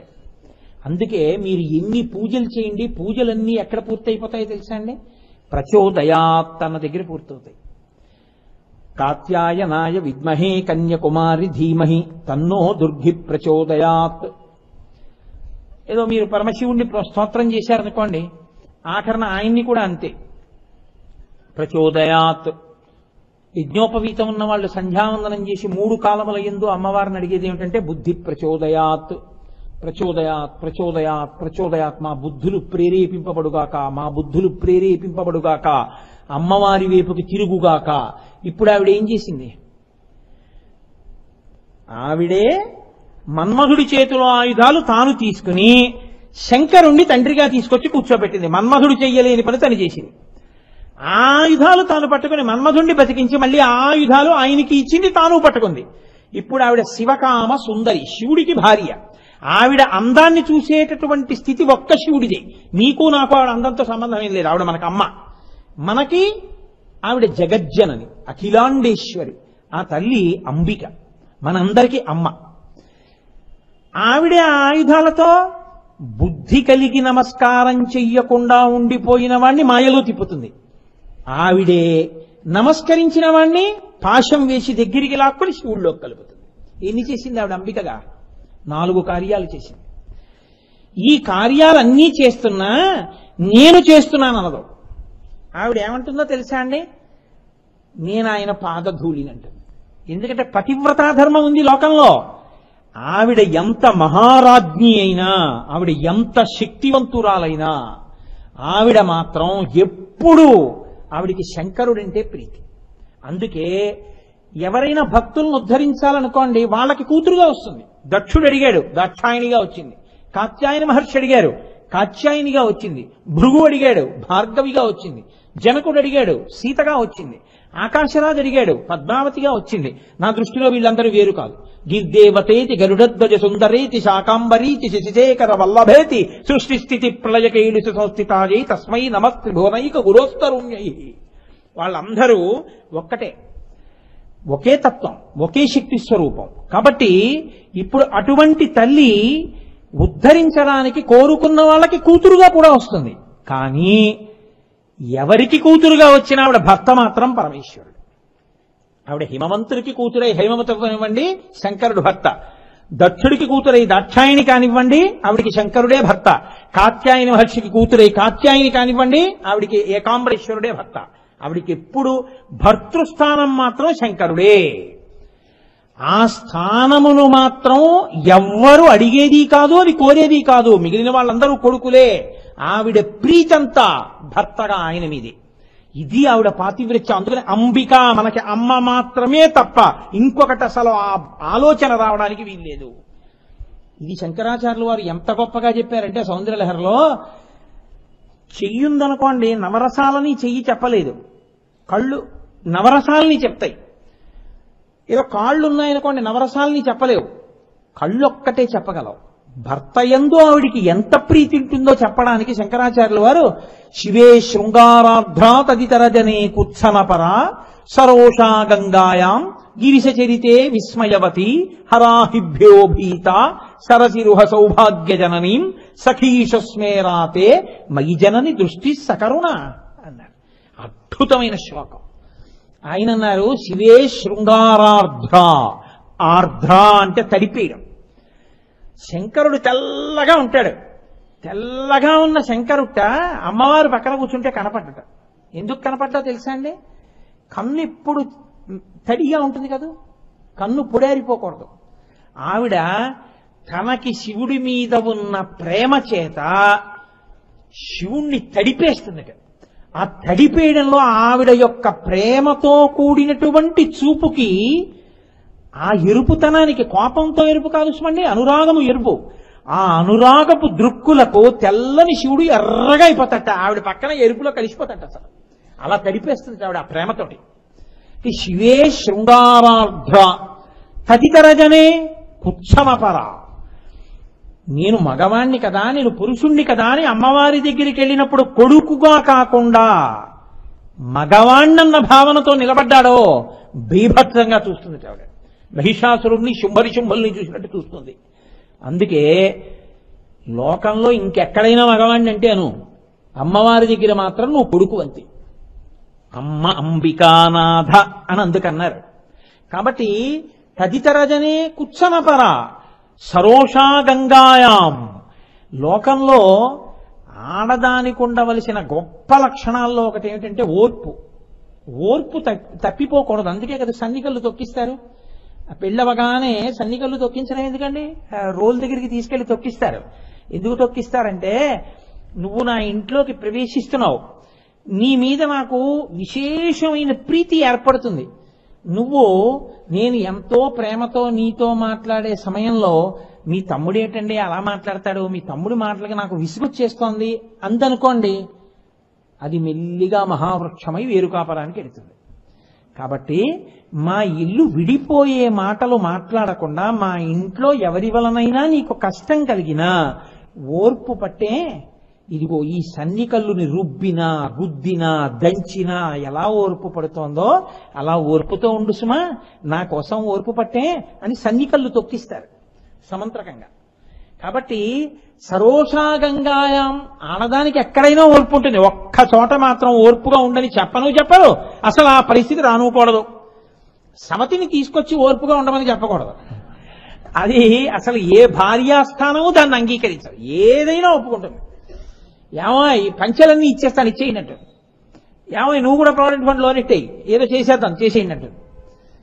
నీ స్థానంలో ఇంకోరిని కూడా తీసుకొస్తానన్న మాట నోటి వెంట రానుకూడదు, వస్తే అంగీకరిస్తుందని మీరు ఊహించనుకూడదు. కాబట్టి ఇప్పుడు శంకరుణ్ణి స్తోత్రం చేస్తుంటేట నన్ను భరించాడు కదా భర్త అని పార్వతీదేవి పక్కన కూర్చుంటే పైనుంచి గంగమ్మ కూడా ఇలా చూసిందిట.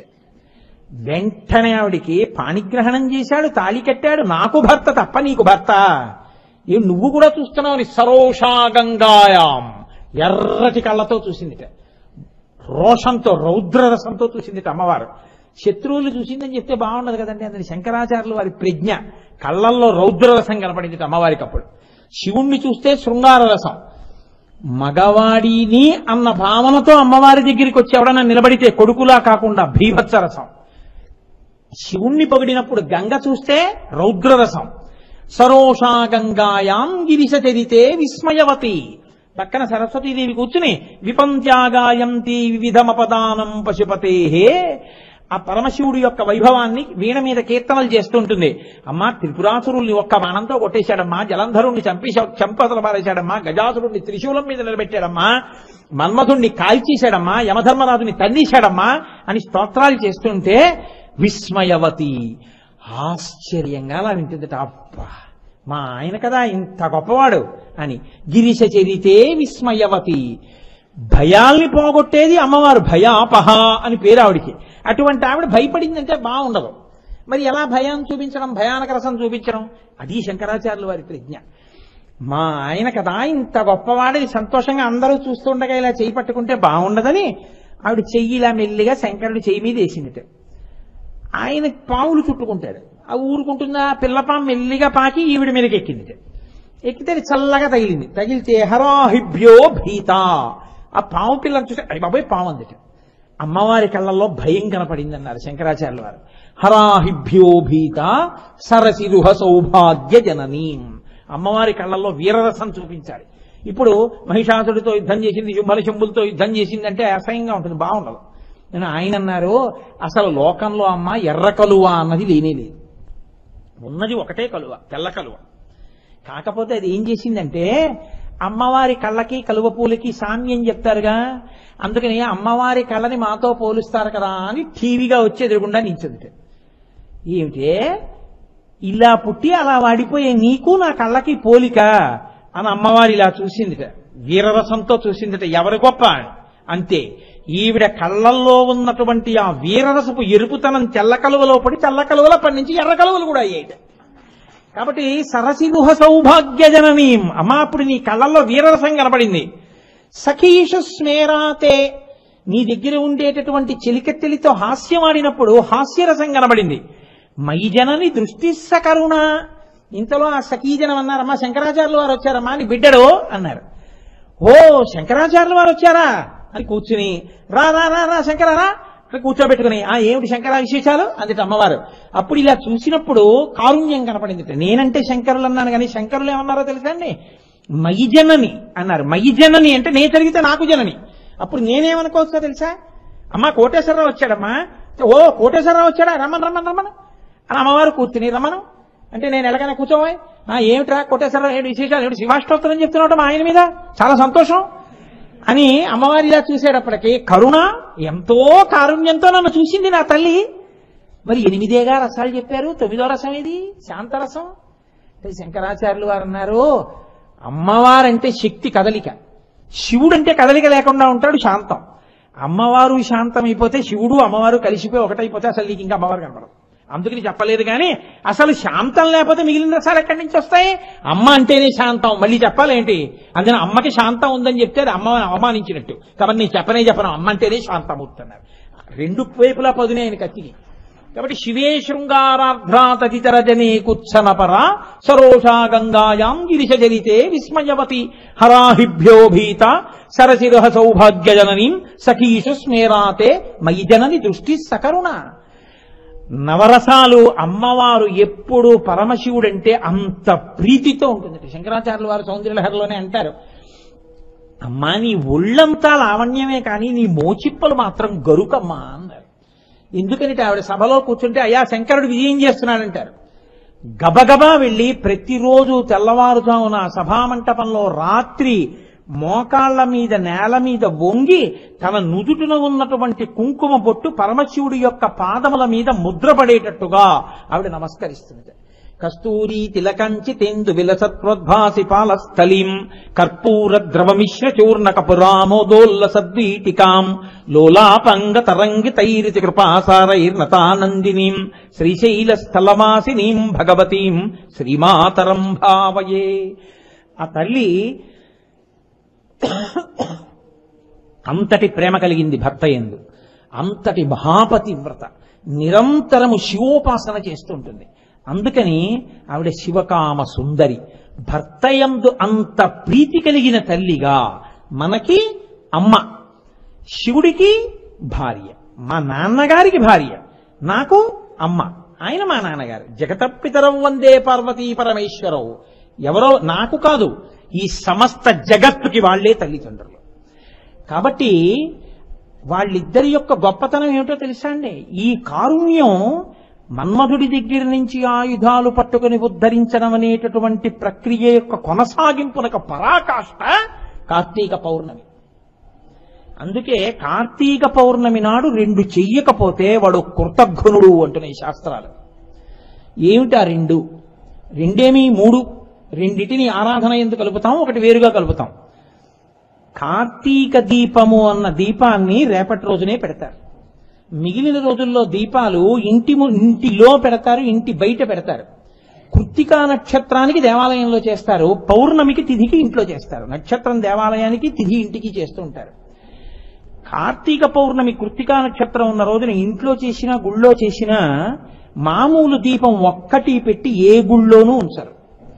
అరుణాచలంలో అయితే కొన్ని మైళ్ల దూరం కనబడేటట్టు కొండ మీద దీపం వెలిగిస్తారు. రేపు వెంకటాచలంలో శేషాచలం మీద వెలిగిస్తారు దీపాన్ని కపిలతీర్థం దగ్గర. ప్రతి ఊళ్ళో కూడా రేపటి రోజున పెంటపోగుని కూడా మామూలుగా అగ్గిపుల్ల గీసి తగలబెట్టకూడదు.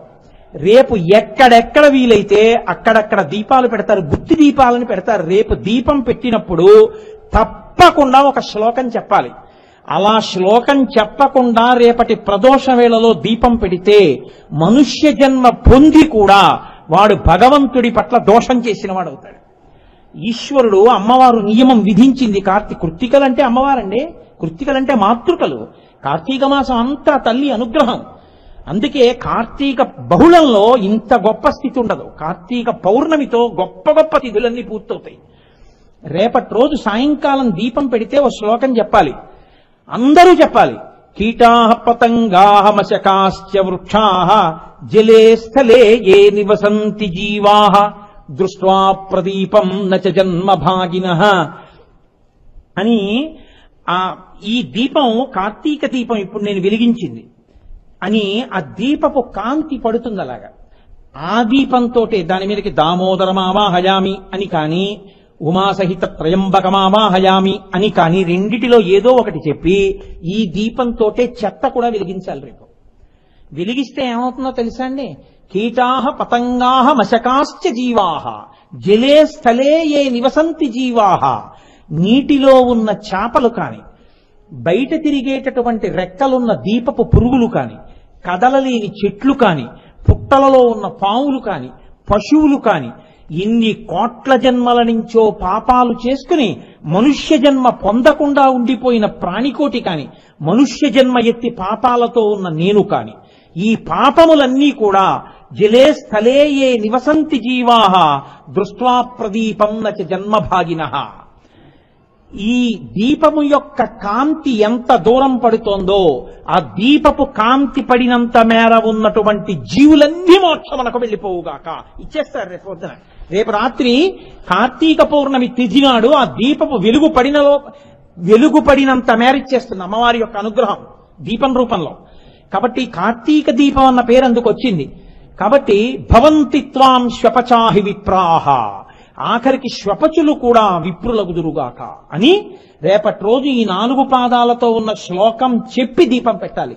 ఆ శ్లోకం చెప్పకుండా దీపం పెట్టకూడదు. అందుకే ఈ దీపం పెట్టించి అందరితో శ్లోకం చెప్పిస్తారు ఒకసారి. రేపటి రోజున మేము అయ్యప్ప స్వామి దేవాలయ ప్రాంగణంలో ఈ దీపాన్ని వెలిగిస్తాం. రేపు అక్కడ ఉపన్యాసం అయిపోయాక కర్పూర దీపాన్ని, పెద్ద దీపాన్ని వెలిగించి లైట్లన్నీ ఆర్పేసి ఈ శ్లోకం చెప్పి ఆ జ్యోతి వంక చూసి నమస్కారం చేస్తాం అందరం. కాబట్టి కీటాః పతంగాః మశకాశ్చ వృక్షాః జలే స్థలే ఏ నివసంతి జీవాః దృష్ట్వా ప్రదీపం నచ జన్మభాగినః భవంతి త్వం శ్వపచాహి విప్రాః. అమ్మవారు అంత అనుగ్రహిస్తుంది. ఆవిడ అనుగ్రహం అయ్యో తప్పులు చేసుకున్నాడు పడిపోయాడు. మనుష్య జన్మ పొందిన నువ్వు ఒక్కడివే చేసుకోవడం కాదు, కార్తీక పౌర్ణమి నాటి అసుర సంధ్య వేళలో నీవు జీవకోటినంతటినీ తరింప చెయ్యగలవు. నీకు నేను ఈ శక్తినిచ్చాను. నీవు ఈ శ్లోకం చెప్పకుండా దీపం పెట్టకూడదు, దీపం పెట్టి ఆరాధన చేయకూడదు. కాబట్టి రేపు ఈ శ్లోకం చెప్పి దీపం పెట్టాలి. 2, రేపటి రోజున జ్వాలాతోరణం చేస్తారు. ఎందుకని అంటే ఈ శరీరాన్ని విడిచిపెట్టిన తర్వాత చేసుకున్న పాపాలకి ఎదురుగుండా వచ్చి భైరవులు దర్శనమిస్తారు. అసలు ఆ భైరవుడి యొక్క ధ్వని గురించి మీరు వింటే ఆశ్చర్యపోతారు, హడిలిపోతారు. ఆయన ధ్వని అలా ఉంటుంది. భైరవుడని పేరు ఎందుకో తెలుసా అండి? భౌ అంటే పర్వాలేదు, భై అంటే మీద పడిపోయింది కుక్కని గుర్తు. ఇది విడిచిపెట్టగానే జీవుడి మీదకి లంఘిస్తాట ఆయన. ఇందులో నీకు ఈశ్వరుడు శరీరం ఇస్తే, అమ్మవారు శక్తి ఇస్తే, ఎన్ని తప్పులు చేశావురా, ఎన్ని పాపాలు చేశావురా, చూడి నీ పని పడతానని దూకుతాట. అందుకే భైరవ దండన అని మానసరోవర్లో అక్కడ వేస్తారు. మానసాదేవి గుడి దగ్గర ఓ దెబ్బ కొడతారు వీటి మీద. ఆ భైరవుడు మీద దూకితే, అందుకే ఆయనకి ఇంకో పేరు లేదు. రవ అంటే శబ్దం, భై అంటే మీద పడిపోవడం. భై అని మీద పడిపోతాడు కాబట్టి భైరవ ఆయన పేరు. అలా పడిపోకుండా ఆయన వచ్చి మీద పడిపోయి పరిగెడుతుంటే తోలుతారు లోపలికి, తోరణంలోకి. ఏ తోరణంలోకి? యమధర్మరాజు గారి యొక్క సభలోకి ఒక తోరణం ఉంటుంది. తోరణం అంటే పైకమ్మి. ఆ పైకమ్మి కింద నుంచి దూరితేనే లోపలికి వెళ్ళడం. ఇంటికి తోరణం ఉంటుంది కదండి, శుభాశుభములకు అదే గుర్తు. అందుకే ఇంట్లో శుభం జరుగుతుందంటే తోరణం పైకమ్మికి కడతారు. ఆ పైకమ్మి కింద నుంచే లోపలికి వెళ్ళాలి. యమసదనమునకు పైన అగ్ని జ్వాలలతో ఉంటుంది ఆ తోరణం. అసలు దాన్ని చూడగానే జీవుడు కుపితుడైపోతాడు దాని కింద నుంచి వెళ్ళడానికి. అప్పుడు గుర్తొచ్చి పాపాలు కొడుతుంటే, భైరవుడు రవం చేస్తూ మీద పడి కొరికేస్తుంటే యాతన పొందిపోతాడు. అలా పొందకుండా కార్తీక పౌర్ణమి నాడు పార్వతీ పరమేశ్వరులు అభయం ఇచ్చారు. ఒరే, ఎన్ని పాపాలు చేసినా దీపం పెట్టి ఈ శ్లోకం చెప్పి ఆ తోరణం చూడకుండా ఉండాలి అంటే కొత్తగా పండినటువంటి పంటకి సంబంధించిన ఆవిరిగడ్డి తెచ్చి 2 కర్రలు కట్టి, పైన కర్ర కట్టి, దానికి ఆ గడ్డి కట్టి, కొద్దిగా నెయ్యి పోసి ఆ గడ్డిని వెలిగించి, ఆయన కర్మ పరమేశ్వరుడికి పార్వతీ సహితుడై పల్లకిలో ఆయన కూడా 3 మాటలు తిరుగుతాడు. నీకేమీ బెంగలేదు, నేనున్నాను అండ, నువ్వు చూడవా తోరణం. నిన్ను యమధర్మరాజు యొక్క లోకం చూడకుండా నేను నీ వెనకాతలుంటాను. చేసిన పాపాలకి ప్రాయశ్చిత్తంగా నేను నీ వెనకాలంటాను, దీని కింద తిరిగేయి అంటాడు. ఆ జ్వాలా తోరణం కింద తిరిగేస్తారు రేపు 3 మాటలు. 3 మాటలు ఎవరు తిరుగుతారో వాళ్ళు ఇంకా యమధర్మరాజు గారి యొక్క సదనమునకు, సభకి సంబంధించిన జ్వాలలతో కూడిన తోరణాన్ని చూడవలసిన అవసరం ఉండదు. అందుకే రేపు ఏం చేస్తారంటే కార్తీక పౌర్ణమి నాటి సాయంకాలం ప్రతి దేవాలయంలో పార్వతీ పరమేశ్వర కళ్యాణం చేస్తారు. నేను కొన్ని చెప్పడానికి భయం, చెప్తే ఓహో ఇదో సూక్ష్మం ఉందనుకుంటూ ఉంటారని. ఎంతటి భయంకర పాపరాశిని కూడా రేపు పార్వతీ పరమేశ్వర కళ్యాణం చూసి అక్షతలు తల మీద వేసుకుంటే ఈశ్వరుడు తీసేస్తాడు ఖాతాలోంచి, దయాళువై. కాబట్టి ఇంట్లోనూ బయట దీపం పెట్టాలి. తప్పకుండా జ్వాలాతోరణం కింద నుంచి వెళ్ళాలి. పార్వతీ పరమేశ్వరుల యొక్క కళ్యాణం చెయ్యాలి. ఈశ్వరుడు అనుగ్రహించి అందులో తప్పకుండా జరుగుతాయి కొన్ని. పార్వతీ పరమేశ్వర కళ్యాణం ఈ సంవత్సరం జరగడానికి అవకాశం కనపట్టలేదు, ఎందుకంటే ఉపన్యాసంలో ఉండిపోతాను. రేపు జ్వాలాతోరణం మాత్రం అయ్యప్ప స్వామి దేవాలయం దగ్గర అది కూడా జరుగుతుంది. రేపు అక్కడ పార్వతీ పరమేశ్వరుల ఉత్సవమూర్తులు ఉన్నాయి. ఆ మూర్తులతో కలిసి స్వామితో కలిసి ఉత్సవమూర్తులేమి మా తండ్రి మా తల్లి మా స్వామి ఉన్నారు.